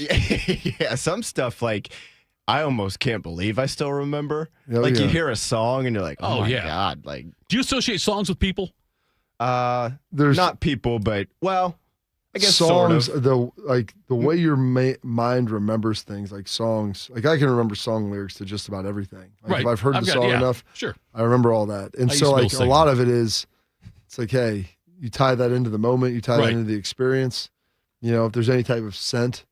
And as they say, scent is the strongest. So I sense stopped tied to wearing memory. polo cologne in here because I knew it would bring back memories for you, Bob. I used That's to do why I it. love being around Bait because when I'm around him, I can just like just the memories, how vivid it is. Get with DeVere. DeVere's the cologne guy. But anyway, no, I do find this, Bob, and this again might be more into the Jeremy, but I do associate songs with girls. Of course you do. Like who I was dating. Give an example. Okay. I will say this. Any song by the group Guy, I associate with Wendy Grishaber. Okay? That's a Wendy Grishaber song. Babyface, Whip Appeal, Mary Watts. We can go through this whole thing. That's kind of amazing. Anything by Wham, Kelsey Albertson, 8th grade girlfriend. But I'm saying, like, Bob, any kind of... say Andrew Ridgely. Nope. Anything by the old Hammer stuff, Vicky Hale. Because she was a huge Hammer fan at the time when he first came out. With so, like, I could associate... anybody. Peter said it's getting weird even for you, Tito. That's fine. I'm just saying. I don't think that's weird. I think it's pretty like I don't do it with individuals, but I can do it with a group of people. Yeah. Or like and this kind of goes hand in hand, but like what we would have been doing at that time. So I have a very good delineation between like 7th, 8th, 9th, 10th, 11th. Like, because I remember if I was able to drive a car, was I sitting in my friend's car and who would have had their license at that point in time? And so songs tied into that. I'm like, well, that would have been that year. That would have been this year. Yeah. I wasn't able to drive yet, but I was really close. So like there's stuff with that. I remember taking my buddy's Nova. There were dips on Atwood Terrace. Yeah, and trying to get that's how we would try to get. That's how we would try. I think that we did some damage. They to would his have car. it. They would have it graded, and so you'd be able to like for runoff. Yes. Now there were stop signs we were running when we were doing that, so you'd like look ahead. They're just there for more of a suggestion. Yeah, it was that those wasn't a 4-way either. That's the problem. And they took, I think the dips were gone, and they replaced it with like some speed bumps, which also made it not nearly as much fun. But Tom Hellenberger's Nova. There you go. That we were driving. Cross traffic does not stop. Well, neither do we. That's a fair point right there. Speaking of Ryan Day, here is Ryan Day talking about where the offensive line is as we speak, and there are no song references, even though we could make them. We're moving guys around. We're seeing some guys do some good things. Ian Moore has done some really good things so far this spring. You obviously, there's consistent play right there from Carson, Luke, and then Austin, Luke, and Carson. All three of those guys are doing good. Phil's been solid. And so now, like, all right, who's taking the next step? Ian, Gabe Van Sickle, Jake Cook, Carter Lowe. I mean, these guys all got to take the next step. They're all working at it. We are trying a couple different combinations. Josh Padilla, is out for the spring, so we'll get him back in the summer. But it's allowed an opportunity for some guys to step in there and do some different things. So we'll see. But the good news is there is depth there, and they're pushing each other. There's good competition right now. Jungle Love, more stay in the time. Christy Fierce, Bob. Did you like the fact that he named Luke, Carson, Austin, Carson, Luke, like named them in forward order and then reverse order again right after? It's like those guys are doing a good job. Like they're real solid, and that's what I've been saying. I mean, I think Phil Daniels he's a right tackle. So if he's not going to start at right tackle, he's probably not going to start.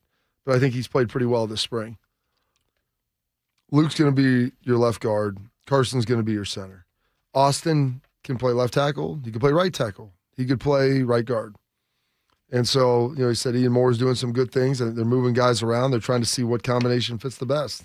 That's what the spring's all about. Raspberry Beret by Prince, Carla Byers. I love Raspberry Beret. That's a good song, yes. This is Ryan Day talking about the importance of Julian Sayin being mobile. Julian Sayin. At the X factor. And it's something, he knows that, some of the games he did this year. And, I think going into this season, there's going to be opportunities for him to do that. And that, can be a big point of the game. And so I think there's two ways to do that. One is when it breaks down, escaping the pocket, keeping your eyes downfield, or then escaping and getting a few yards. In the rivalry game, he had a big scramble down the sideline for a first down. That was huge. More of that, the better. And then there's also the run game, where whether it's a design run or he's reading somebody in the box, equating numbers. So, the more we can do that, the better. Again, is that going to be the first thing we do with him? No, but he needs to be able to do that. All of our quarterbacks do. Did you ever get a SWAT, Bob? I don't know what a SWAT is. Okay, then I guess you did. Bodie probably never did either. When you get hit with a paddle for misbehaving in school. Get a SWAT. They didn't Thitoff, that was outlawed by the time that. Now, I will tell you this.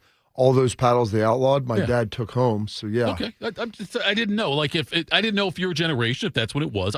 I know that there's one household that's not using the SWAT right now. Probably a lot, but you're guessing mine. I'm not even guessing. That's mine. That's fine, Bob. I mean, my parents took all the paddles and brought them home. Okay. They used to keep them on top of it. You want to talk about memories?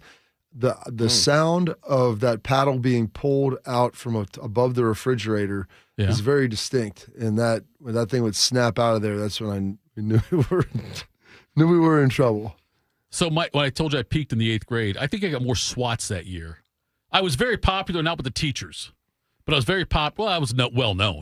Maybe you probably should have got even more. It sounds like Mr. Stuckey had one that had holes in it. Yeah, more speed. Yes, more the aerodynamics lighter, of it. Yes. More speed. Oh yeah, they drill holes in it, greater speed. That does make sense. Yeah, my mom. So it's interesting. My mom actually ended up getting tennis elbow from hitting kids, hurting her kids. Okay, I mean, so then my dad, because they said it was too heavy, so then he fashioned her a lighter one. It was shorter, it was made of cherry, a little lighter, greater velocity on it, not as much torque on the elbow. Like a paddle. Yeah. How do you want? Let's get a little more velocity. That's all my grandparents. I mean, and I'll never forget going through this with Tim Hall when it all went down with Adrian Peterson. Yeah. The switch. He's like, that's insane. I go, Tim, I've been switched. He looked at me like I had 3 heads. I'm like, listen, man, I grew up on the outside of Lancaster. My grandfather was born in 1904. Like, that's just what they did. And you got in trouble, you go pick a switch. You go down, you get a branch, thicker the better, because the lighter ones had more to them. And that's the sound that it makes before it smacks the back of your legs. And that thing stings, and it stings bad, and it welts. But that was like switched. Yeah, but I got paddled because you grew up in an urban environment.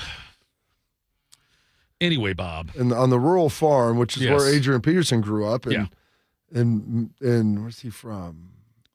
Is he from Permain? Down in Texas, right? Yeah, he's from not the Dallas, Texas, the other part of Texas, Palestine. Yeah. Oh, that's a different whole thing. Yeah, Palestine, Texas. He's a Palestinian. I don't know if that's the same Palestine. But I'm saying, if you're from Palestine, you're a Palestinian. Bob, when in the 8th grade, when I hit my apex, I got a warning SWAT one time where the vice principal called me down to her office to give me a SWAT on a Monday because she was sure I would deserve one later in the week. Like preemptive. I like that. I got a preemptive SWAT. She's the same one who got really mad at me when I did the Stevie Wonder impersonation. It's like Minority Report. Stevie Wonder. We did. Like we were playing. We were singing "We Are the World" in choir, and when the Stevie Wonder part came on, I put glasses on. I started going, and look, a large African American woman, Mrs. Bosley, loved her. I don't know if she's RIP or not. She probably is. She has to be. Anyway, but she came in and saw me. I mean, if you've got diabetes, Thitoff, I mean, at this point, I would safe to say. She saw me doing that impersonation. She had to walk by, open the door, and see me do it. You have never, ever seen a more upset and bigger Stevie Wonder fan than she was. What's the matter? Like, I thought I was paying him homage. Imitation is the greatest form of flattery. That's what I thought, too. And I nailed it, Bob. I'm like doing the sway. I put the dark glasses on out of my pocket to do it during that. That's the whole reason I brought dark sunglasses that day to it's pretty choir. Impressive. And that's what I did. And I got swatted for that as well. But, yeah, I certainly – look, my ass took a beating in the 8th grade, Bob. But let's not go any further than that. Here's Ryan Day talking about Tavion St. Clair. Another year under his belt, more confident. Has had some really good plays. He's understanding, how to run the offense, how to take care of the football. He's still doing things for the first time. And we're seeing, Julian, set the tone in terms of how it's supposed to look and how you handle yourself. So that's been good for him. But he needs to play. And the more reps he gets, the better he'll be. If you watched him, during that pro day, I mean, he throws a beautiful ball and has the size and all those things. It's playing the game that he needs to continue to do and the preparation for what we're asking our quarterbacks to do. So there has been improvement there. There's another year of maturity, but he has to come in every day with the expectation that, he's playing in the second game against Texas, that he's got to go win, these big games, and that's a big responsibility. Sometimes when you're a backup, you don't feel all that coming on you like you're the starter, but that's the approach he has to have because he's one snap away. You Can't Hurry Love by Phil Collins, Terry Metzger, 7th grade. Bob, I heard on one of the shows, I don't think it was ours, it could have been, but again, my memory, we know about that, that said that they hope Tavion St. Clair does not take a meaningful snap this season. If Tavion St. Clair takes a meaningful snap this season, it's a bad sign for Ohio State. Well, yeah, because that means that your starter got hurt. It means to come out of the game. Right. I'm saying, or though, but Julian was so bad that he had to go in. Those are your two options of why you would pull your starting quarterback. My only point, though, Bob, is that it's not the worst thing in the world if he does take. I don't want to take. I'm with you. Look, it's not ideal, but I hope Tavion St. Clair gets enough reps this year to where we can see him. And maybe getting real reps versus meaningful reps, right, are two different things. Like, he can get real reps in a game in competitive situations, but him getting reps in a game that hasn't been in doubt or still in doubt, or because your starting quarterback either A, was pulled or B, was injured, like that's not ideal for anyone.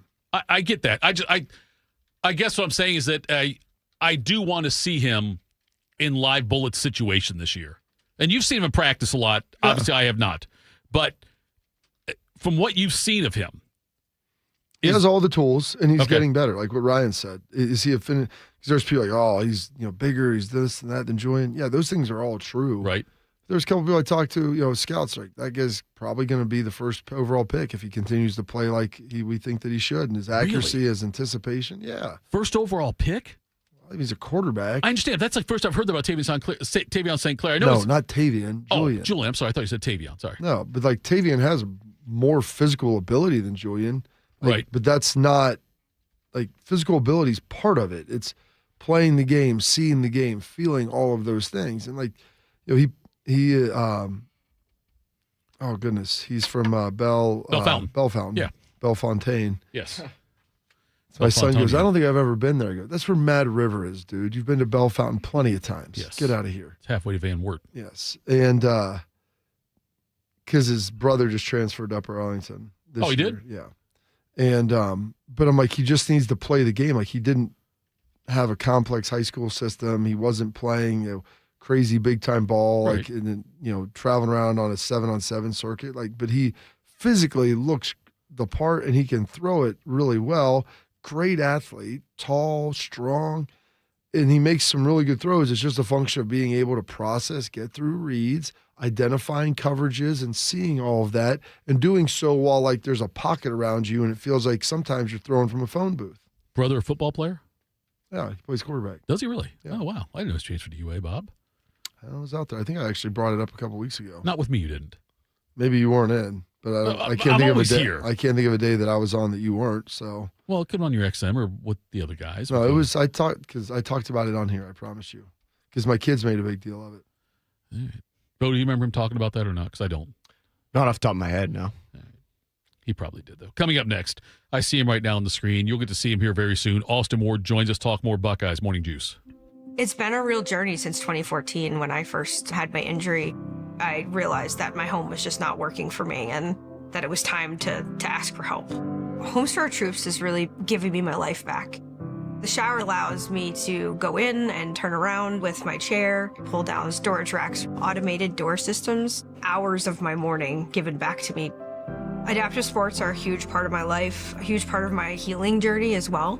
Homes for Our Troops helped with making sure that I had a home gym so that I can continue to train. This past year, I was able to host Thanksgiving in my home. And it was the first time I was able to have my whole family in one place and I was able to contribute to the meal. There are a lot more veterans in need, and Homes for Our Troops is going to be there to help them too. Homes for Our Troops builds and donates specially adapted custom homes nationwide for severely injured post 9/11 veterans and enables them to rebuild their lives. Join our mission at hfotusa.org. I always tell people I was the luckiest guy in the world. I wanted to be an Army man or a fireman, and I got to do both. As a firefighter, my job was about saving lives. I never thought one day I would be fighting for mine. After spending his career answering the call to save others, Ken was diagnosed with ALS. Now he's facing his biggest battle, for more time. For 70 years, Muscular Dystrophy Association has been answering the call to help people live longer and more independent lives. MDA means to me hope. MDA is leading the way for people living with ALS, muscular dystrophy, and other neuromuscular diseases by accelerating research, advancing care, and advocating to empower families like Ken's. I wouldn't be living as good of a life with ALS if it wasn't for MDA.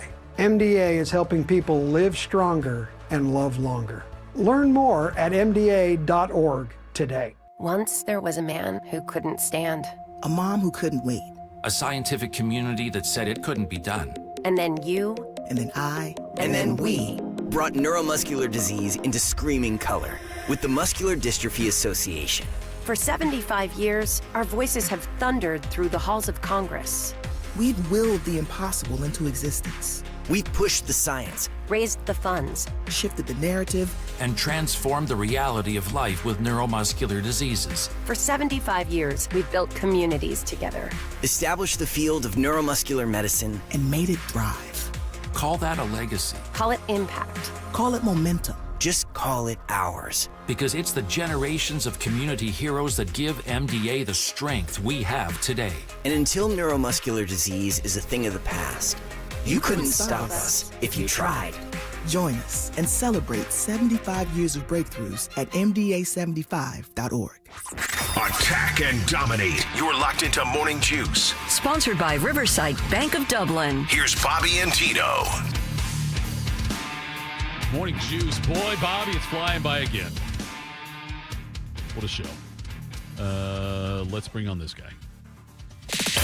A guy who considers himself the mayor of Laramie, Wyoming, who holds the shuffleboard record at the Ranger, and most impressive, the commissioner of the Central Ohio two-man scramble league. Here's Austin Ward. Absence makes the heart grow fonder. It's been a couple weeks, Austin. How the hell are you, my friend? And we heard what Ryan Day had to say about Tavion St. Clair and also Julian Sain and where they're at. I'm curious, like Whiskers, what are your impressions of the difference in Tavion St. Clair from last year to this year? Yeah, great to be with you guys. I needed to build up some of that absence so that you would appreciate me, Tito. Yes. I think I'm really excited for Saturday for starters. Let's put that out for everything that we're going to talk about with Ohio State, because I haven't seen any practice since days number 1 and number 2, the acclimation period. And it was easy to see Tavian St. Clair impressed during that. Now, we did see him throw on Pro Day, which was a little bit of a bonus surprise. He was throwing with the running backs, he was throwing to the defensive backs, and then he jumped in for a handful of reps in relief of Julian Sayin because the Buckeyes didn't need him to take every single rep. And also, I think there's a clear effort being made by Ryan Day, by Billy Fessler, by Arthur Smith to put Tavian St. Clair in situations that make him uncomfortable, get him better. Pro Day was one of those. When you're in the Woody and you have it's not just a normal practice. There's 150 NFL scouts and general managers and former Buckeyes coming into the building. There's another level of pressure that is unusual compared to a day-to-day just practice. Now, Tavian St. Clair has to get better in practice as well. We'll see what that looks like in maybe some scrimmage settings on Saturday on Student Appreciation Day. He's not as polished at this point. He didn't really come up with traditional quarterback training. Bob was mentioning earlier on the show, not going on the 7-on-7 circuit, not playing the highest level of high school football in Bellefontaine. There are things about, reading coverages, making decisions, the speed of the game that haven't, been part of the upbringing for Tavian St. Clair the same way that they were for Julian Sayin. That's not a knock on him. That's just the reality of the situation. So, how quickly does he continue to zip through that learning curve? I think that the best thing that I've seen about Tavian St. Clair has not been anything in the last couple of weeks, because physically all the tools have always been there, and you can see that he's, getting more comfortable with all the things he's being asked to do. But when he got on the field last year against Grambling and realized this is different than I thought it was going to be, and I don't know if I'm ready for it right now. And then, dealing with some of that early adversity is, Bob, you know what it's like the first time anybody steps on the field and you're playing at Ohio State, and whether that's a tune-up game for everyone else on that roster or the biggest game on the schedule, whatever you're thrust into, no one's ever truly ready for that the first time. And but Tavian St. Clair was able to acknowledge that, had the self-awareness, and then I think really doubled down on the work ethic beyond that. Yeah, it's pretty impressive what he's been able to do. And like you said, he's got all of the physical ability in the world. So we'll see if he's able to put that together. If you were to handicap freshmen getting their black stripes removed, who would you have thought would have been the first? And where did you think the landman would have fallen in on that list? Yeah, I don't think I would have had Brock Boyd in the top 10, Bob, going into spring camp. So that would have been a little juicy prop bet if those were legal, which thank God they're not. That's black stripes bold. That would be. Yeah, that seems like a dangerous market to create. Now, Berm talked about this as well. We were on the Buckeye show on Tuesday night that there was, the way he put it was, there was a former assistant coach who told someone who covers recruiting that Brock Boyd had Jackson Smith and Jigba likability, and this assistant no longer works at Ohio State anymore. So I was trying to put the pieces together, and I think Brian Hartline told Berm that he was really excited about Brock Boyd throughout the recruitment, and that, in all the fuss and interest in difficulty of landing Chris Henry and Jerquaden Guilford after Brian Hartline left, Brock Boyd was really, I think, a tremendous gift in this class that was held over for Cortez Hankton to take and work with. And so I'd say not much of a surprise in the Woody what Brock Boyd is capable of. If any of them were being honest, would they say that he was going to be the first freshman to lose his black stripe? I'd say probably not. I would have been looking at, everyone would have assumed Chris Henry Jr. or Jerquaden Guilford or Blaine Bradford in the secondary for the Ohio State defense, or any number of other spots. But Brock Boyd, you heard Cortez Hankton on Saturday talking about the way he approaches practice, and coming from a football family and son of a coach and rattling off all these attributes. That shouldn't be that shouldn't be given more emphasis than the fact that he can also run, 22-2 in the 200 meters or 10-4 in the 100. Like, this guy has speed. He's got ball skills. When you combine that with the football intelligence and testing yourself against high-level high school football in the state of Texas, you're checking every box. So we're 6 practices in. What does that mean for an actual role by the time we get to September? I don't know. There's still plenty to be proven and a chance for, of course, Chris Henry Jr. and Jaquaden Guilford to keep making improvements as they all try and vie to expand that rotation beyond the top 3 or 4 for Ohio State. But, this was not a gift. Like, Brock Boyd has earned this. He is one half of the wildly popular Austin and Berm. You can find that podcast there, The Beat with Austin and Berm. And the running back situation, Austin, I've been of the belief that, and I hate that the fact that, Bo Jackson, Isaiah West out of spring and all stuff, they're not going to be out there, but is that could it be a good thing because of how many reps we'll see from these other backs that are not named Bo Jackson and Isaiah West? I would have thought so going into spring, and it may well still be, Tito. It doesn't seem like Ryan Day is enjoying it that much. I think that he would like to see more definitive progress, something that sets your mind at ease, because, you and I and Bobby can say, well, once you get Bo Jackson and Isaiah West back in August, everything is going to be fine. You know what those guys are capable of.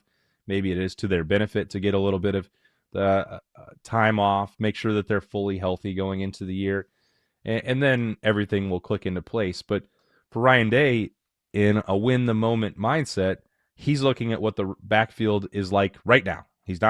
He has an eye on September, but he's thinking, what's the next practice going to look like? How much improvement is going to happen? And, I don't think it has to become a level of concern for Ohio State fans or that we have to be panicked about it when we cover the Buckeyes. But when you're looking at those guys not playing and you're trying to win against the defense, you're trying to find improvement of the rushing attack. When Ryan Day left the end of last season lamenting that there wasn't the level of explosiveness needed, there were plays against both Indiana and Miami that were blocked up by the offensive line that's taken on so many criticism, that just needed one tackle missed, one extra play, and that run is going to pop and be a touchdown.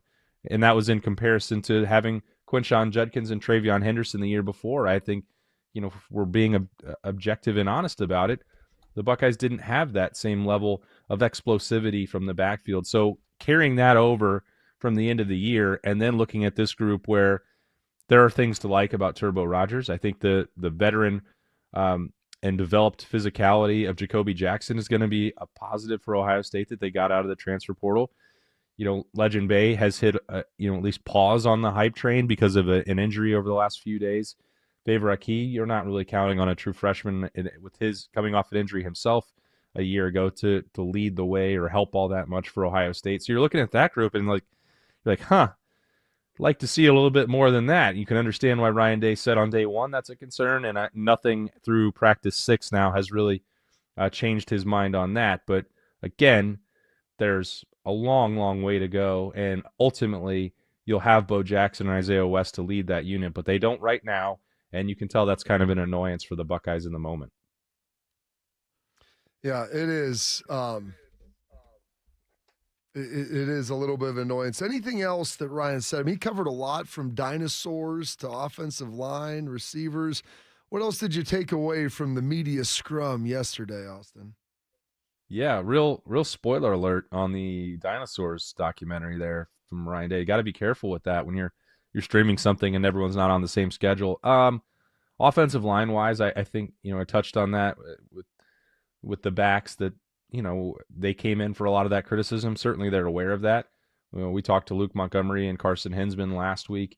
They're ticked off. They're fired up. They know that they've got to elevate their games across the board to get Ohio State back in position to win a national championship. But I think some of the experimentation has arrived. Ryan Day alluded to that on Tuesday.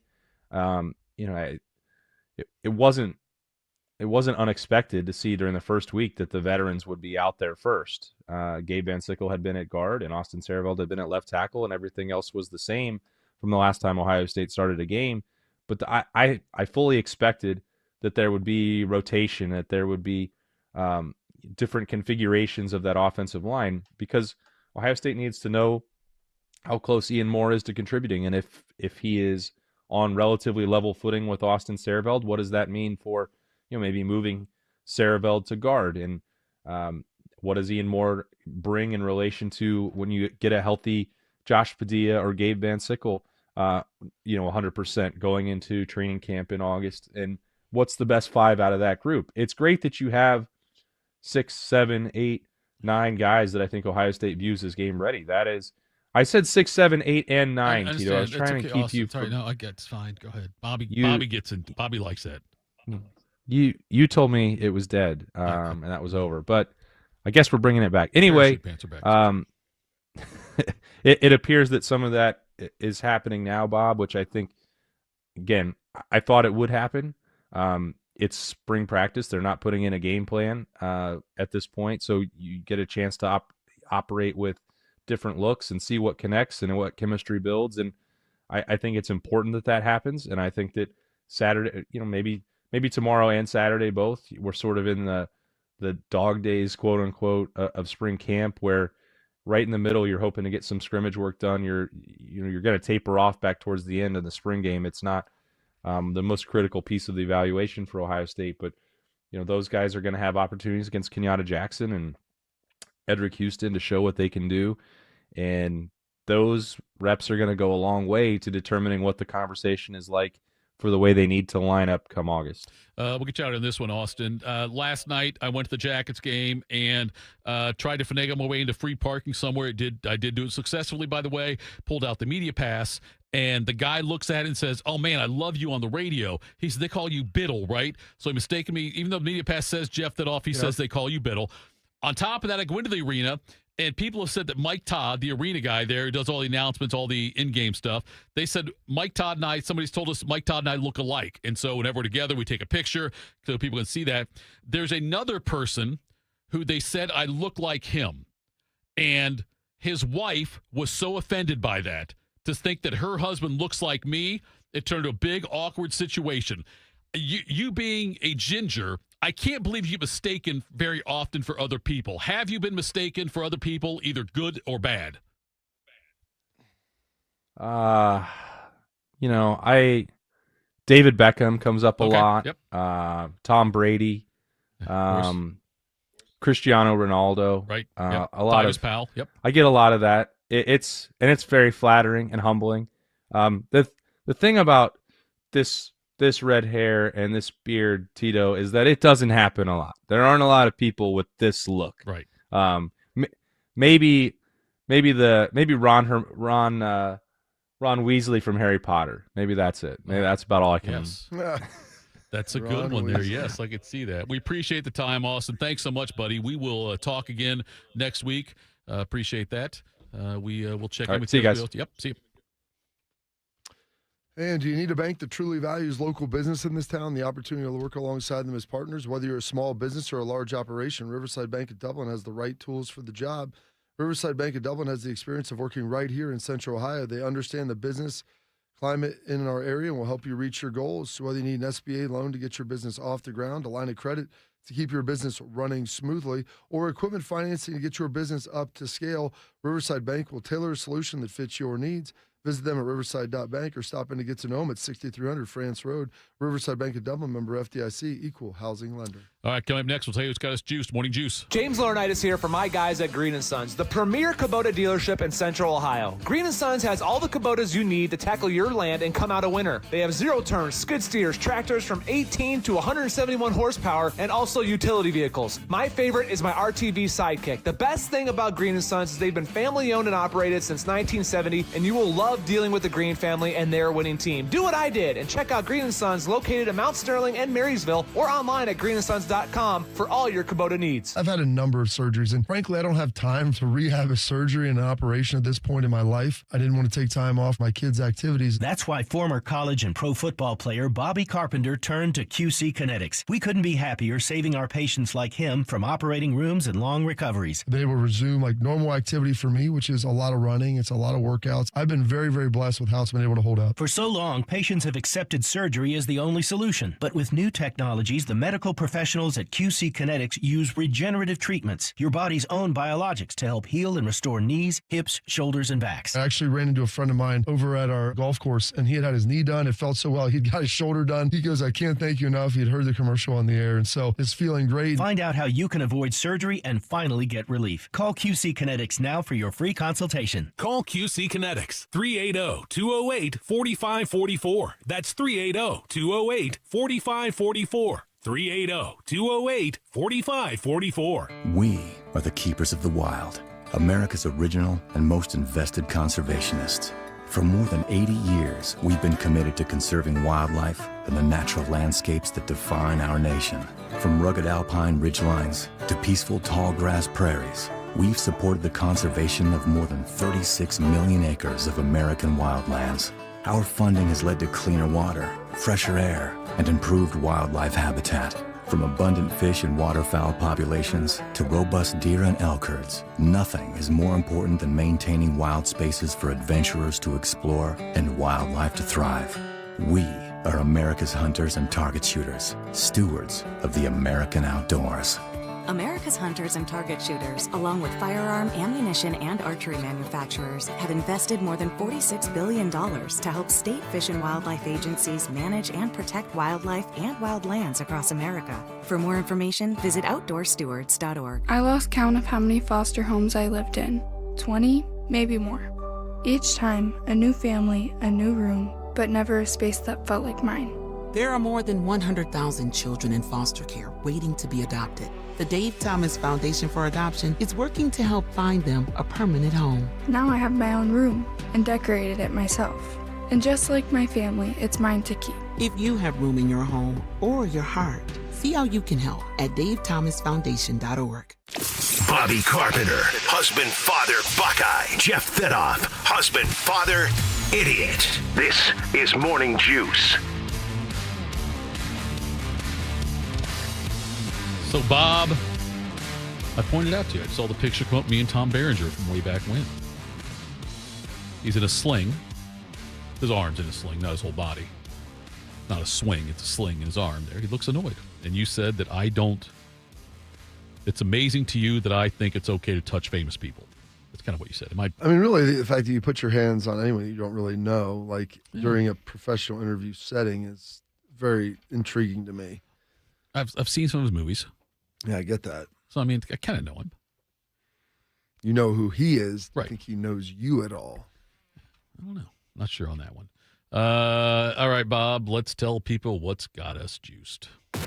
What's got you juiced? Sponsored by Newman Roofing. For all your roofing, gutter, or siding needs, call Newman Roofing today at 614-NEW-ROOF or visit online at newmanroofing.com. Bob, it's a Wednesday. Why don't you tell us, what was that? Oh, because I'm just getting juiced up here. That was pretty aggressive. I've It's never kind of seen like Ric Flair. That right there was like Tim Flair. It was like Ric Flair's brother. That's It fine. wasn't Rick. It was Tim. Just excited, for some of the stuff that went on at practice. I'm excited the fact that I think I've realized that my son pulled that prank on me right now. You think it was RJ? Yeah, I know it was Okay, RJ. okay. It had to be. None of the other kids are. My daughter doesn't care enough, and none of the other ones are smart enough to pull that off. He got up this morning and went and did that, and then left the TV on for me to see it. So I don't think part of his prank was him leaving his phone on the counter, though, nearly completely dead. So that was not a good thing. So I put on the charger, which he won't have it all day during school now, which isn't the worst thing in the world. They don't have them out during school, but just to have it before and after is sometimes nice. Some of the black stripe removals have been awesome to see and awesome to watch. Very productive practice yesterday. Getting a chance to see Eric Weddle at practice yesterday. He was over there with his son, a year younger than me, came in, played 15 years in the NFL, took basically 2 seasons off, came back and was the safety for the Rams Super Bowl run, ripped his pec, kept playing, said this is my last game, doesn't matter anyway. And just an awesome guy, so incredibly nice. He was up in here going to practice with his son. He's got a rising junior who plays quarterback and safety. It's funny because Eric's not the tallest dude in the world, and his son is taller than him. So we'll see how he progresses and everything. I said, man, hopefully he's good enough. I'd love to have him up here because, man, I'd love to be able to see you. It was great catching up. And he was like, dude, let me get your number. So we come back, we can get together. I was like, you're an awesome guy. Like, you're a great dude. We never played together one time. I talked to him some on the field. We just become best friends? Just a really, really good dude. Really good dude. And he's a future Hall of Famer. He was all-decade teams, 6-time All-Pro. I mean, he's one of the best. And that was my comp. When people asked about Caleb Downs, I told him, I comped him to you. Like, no offense, but he's 5'11" and a half. I go, he's not Sean Taylor. Neither are you. He's like, no one is. And I was like, man, he was never out of position. I was like, man, he must be really fast. I went and looked up his combine numbers. He had like a 10.6 broad jump, like a 4.56 40. And so, not that those things don't matter, but this dude was one of the best safeties in the NFL for a long, long time. Hall of Famer, you think? If you're part of the all-decade team, okay. 6-time All-Pro, right. I think most people would say he was one of the 2 or 3 best safeties of his generation. And so that to me is Hall of Fame worthy. So heck of a player. I was excited to see him here, excited to see some practice, excited for my daughter's team to get the win last night. That was fun. And hopefully I'll be excited to know that my TV isn't really broke. And it was just a prank by my son. All that's got me. Let's play that Purdy black stripe alert, Brody. We got another black stripe alert! This guy's a student of the game, very smart, and makes plays all over. We like to call him White Lightning. Newest number is 06, Rock! I just want to start thanking God, thank my family, all his own 6, and the defense for getting me better. Come on! The landman. I love him. And he's doing a great job. I mean, I would not have had that on my bingo card, him getting it off before Chris Henry or Guilford, because both those guys were really good. And Guilford looks really good as well. So very, very nice receiving class that Brian Hartline left with and left on. And hopefully those guys just continue to improve. What's got you juiced, Bodes? Let's hear from Mr. Anthony Schlegel first up. Listen, this body needs red meat and veggies. You know what I mean? Like, it doesn't need oils. It needs meat. Just straight meat. I mean, there were days where I was like, are you even like really conscious right now? Like, what are you talking about?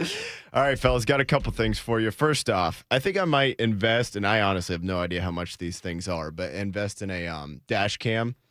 Because when you hit not 1, not 2, but 3 roundabouts on the way to the gym, 5-6 days a week, you never know what you're going to see. And yesterday, who's coming in, who's going out, an all-timer, because most people in a roundabout would look, and this is what I was doing yesterday, you look to your left. Yeah, because that's where the cars are coming from.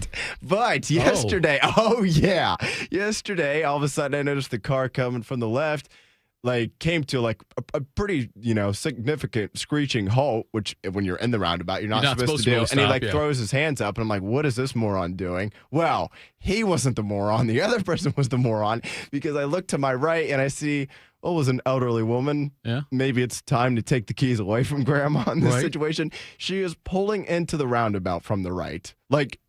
Just the dead opposite direction. And I was just like, woman, she was going opposite? Yes. Oh, God. Yes. You know how you're supposed to go to the right into the circle? She went straight left. And I don't even know. Oh, no. It's pretty hard to do because, one, if you just kind of leads you that way. Exactly. That's tough. It was amazing. So I don't really know where she ended up going because probably the wrong way. She did go the wrong way, and she just then dead stopped. I think that's even worse. Caught Get herself. Out of there. And so that guy I shot right behind him because I was like, I'm not getting caught up in this whole deal. Tomfoolery. Yeah, but I was just like, what? So I don't know, what I would do with that dash cam footage. Maybe just throw it on YouTube or social media and get some entertainment out of it. So one of the hardest things is when you go to the island, even the U.S. Virgin Islands, like St. Thomas, it's left side of the road. Yeah. So that's not the hardest thing. I always am tight left, wide right. I keep telling myself that when I'm going to make turns, tight left, wide right. But the roundabouts, you enter to the left. And so you go the opposite rotation in that. Oh. And when we were down in Curacao, we entered one. And in America, when you're in the roundabout, you possess the right of way. You're in charge. Correct. Yeah. And so we're riding with this guy, and it made me think of this. We literally get in there, and he stops, and someone comes in. I'm like, what were you doing? He goes, I don't think that person was stopping. I'm like, neither do I. I go, do you not have the right of way? And he goes, Stacy. I'm like, what does that mean? This is not, they have rules like driving? The right of way is whoever guns it gets in there first. That's who has the right of way. And then also, let me find my sheet here, Robert. We got something here? Here we go. Little rundown for you. I would like to welcome Jamie Lannister to the Left-Handed Club. That wasn't really by choice. That was by, Have you seen it? But have you seen his new necklace? Yes. Yeah, that's a souvenir. Spoiler I alert. mean, that's something to walk around. He makes a comment later. Oh, it's mine. He makes a comment later. He's like, it's hard to eat with the smell of your rotting hand. It's like sitting underneath his mouth. It is. Yeah, it is. What else we got? Daenerys Targaryen. Here's a dragon for your army. Yes. Psych. How about I just take both? That was fun. Theon's not having a great time. Gets crucified up on that cross or an X. Maybe sneaks away. Actually, they let him snap. How about we bring you right back to that? Wait, hold on. Has he been fully? He just brought him back. He just got brought back. Okay, so he hasn't even. Has seen the worst of it. Okay, I thought the worst of it was going to be when he was in the forest and they almost assaulted him. I'll say you're gonna love. And then last but not least, and I'm asking this as a question, but I don't want the answer. Marjorie Tyrell. I can't tell if she's with Joffrey. I know she's technically with Joffrey, but can't tell if she's actually, because she's friending up Sansa as well. So trying to get the vibe. You'll like Marjorie. She is a good. She's a survivalist, but she is not someone who is like will take advantage of others. Okay, her stuff with Sansa is like legitimately okay. There's a few characters that you'll love her. You'll love her grandma. And that night, she's been fun. Yeah, it's funny because you look at your grandma for me. You look up her grandma when she passed away. She died like in real life, and they showed like I didn't realize she was like a starlet when she was younger, like gorgeous lady. There's some other people in that they dress up that you won't, that have been other things that you might not recognize that I'll let you in on later. But I didn't even realize till now. There's someone that's from Ted Lasso that's in there, and I was like, I saw that, and until I saw the side by side, I did not even realize that was real. Yeah, but that's where we're at with all that, and you gonna watch some more today? More than likely, yeah. Celtics play tonight at 7:30, so we'll have to cram that in before tip off. But look at the two of them, how much fun they're having. I'm over here by myself. I'm having you don't have to be by yourself. No, I'm just saying though, that's what it is. Your journey through Westeros would be amazing. Let's see what's got me juice. I'll tell you what does have me juice, Bob. You people. They have now decided that this year they won't have the Monday night football doubleheaders anymore. Yeah, because the NFL, ESPN is taking over the NFL Network today. So they are on not, April Fools, which is ironic. Last year they had 4 doubleheaders, like weeks 2, 5, I think. Actually, I think like 2, 4, 6, and 7, and then week 18 they had Monday night doubleheaders, and they're not going to do it this year at all, which bothers me because I love the Monday night doubleheader. Do you love the second one starting at 10 o'clock? Although they ran like the ones this year concurrently. Yeah, they were close. Nice. Like usually, like one started like about an hour later than the other one, and so I was okay with that. I love the one starting at 6. I didn't really like the 10:30 or 10 o'clock start. I'd be fine with they did like a 7 and like a 9 start time. A little 9 stagger. West Coast to do that. They're not. It's all. I'd like if they did a 6:30 and a 6 and 8:30. How about a 4 o'clock? They were even better. Get home, catch the second half, then watch the whole next game. That's the one benefit of living on the West. One of the benefits of living on the West Coast or living in Vegas on Vegas time. You get that. You can get the earlier Monday night game. So I'm not juiced about that. They are talking about obviously every other day of the week having games except maybe Tuesday. This year Tuesday might be the only day of the week they don't have an NFL game because might be it. It is okay because they're going to do it Wednesday. They're going to do a Thanksgiving Eve game and the season openers and the season opener also. I'm not sure. Was Christmas on a Friday? That's why they did the Friday, so it doesn't count as a shortened week. Yeah. They passed the legislation with the owners. I think the NFL. Friday's not a short week. And that's, Bob, It's a full work week. The NFL's got the power now. I think they could actually move Christmas to a Friday every year. I think every year you're going to see it now. The NFL say, you know what, Friday, this is Christmas. This is when we're going to do it. Them and Amazon can probably say, you know what, this is when Christmas is this year. It wouldn't surprise me if they start throwing some random Tuesday night games at you. Like during COVID, when the games would get like sickened out on Sunday or Monday and they'd move them to Tuesday. Like my kids, like every night, they're like, who's playing? I'm like, it's a Tuesday. And like, well, it was on last Tuesday. And I'm like, it was pretty nice. I'm not going to lie. Like, I didn't hate it.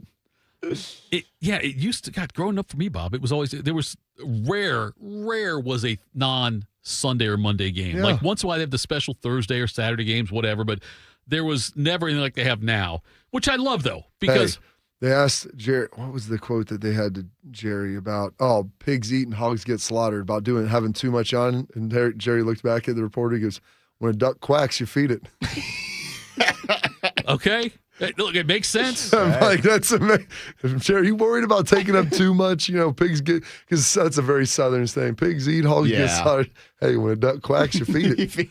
I hope the Cowboys. By the way, my wife texted me. She's like, did you do the water? And I'm like, I don't know what that is. And she's like, did RJ do the water? I was like, I don't know. She's like, you didn't do the TV? I'm like, no. Almost every prank on that list was done. I don't know what list we're talking What's about. the water mean? I don't know what was going on in my house. Find out.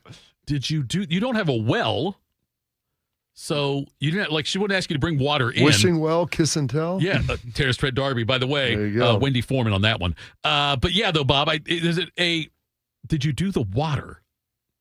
I'm curious what that is now. Can we call her? Tune in tomorrow. I'll find out. I was like, she's like, did you do everyone on the list? I was like, what are you talking about? What list? Exactly. Oh, there's be a nice I thought list. The TV was broken. How about new phone? You'll have a nice list that will come from. Oh gosh, it's Arya Stark, Sansa's little sister. Oh, she puts Games together of a nice little hit list for you. Anyway. A little. Oh shoot. She's still with the Billy dog. Madison. Who's she with? Yeah, they just went to like the cave. I'll say. Oh yeah. Yeah. So that's how the last. He's not a episode big ended. fan of fire. The bigger, the dog? Yeah. Okay. Well, that many makes dogs sense. are. He kind of lost half his face to it. I wouldn't say most dogs are fans of fire. That's your poll question that's there, probably. buddy. When your brother puts your face in it. Breer tomorrow, Bobby. Feel good about that? Yeah, sure. It's a Brody Thursday. We'll not? get your Highness on here. Oh.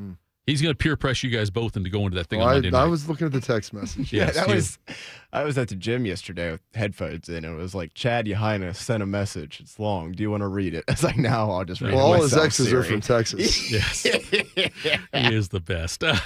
We'll have your Highness on tomorrow for a Brody Thursday. Albert.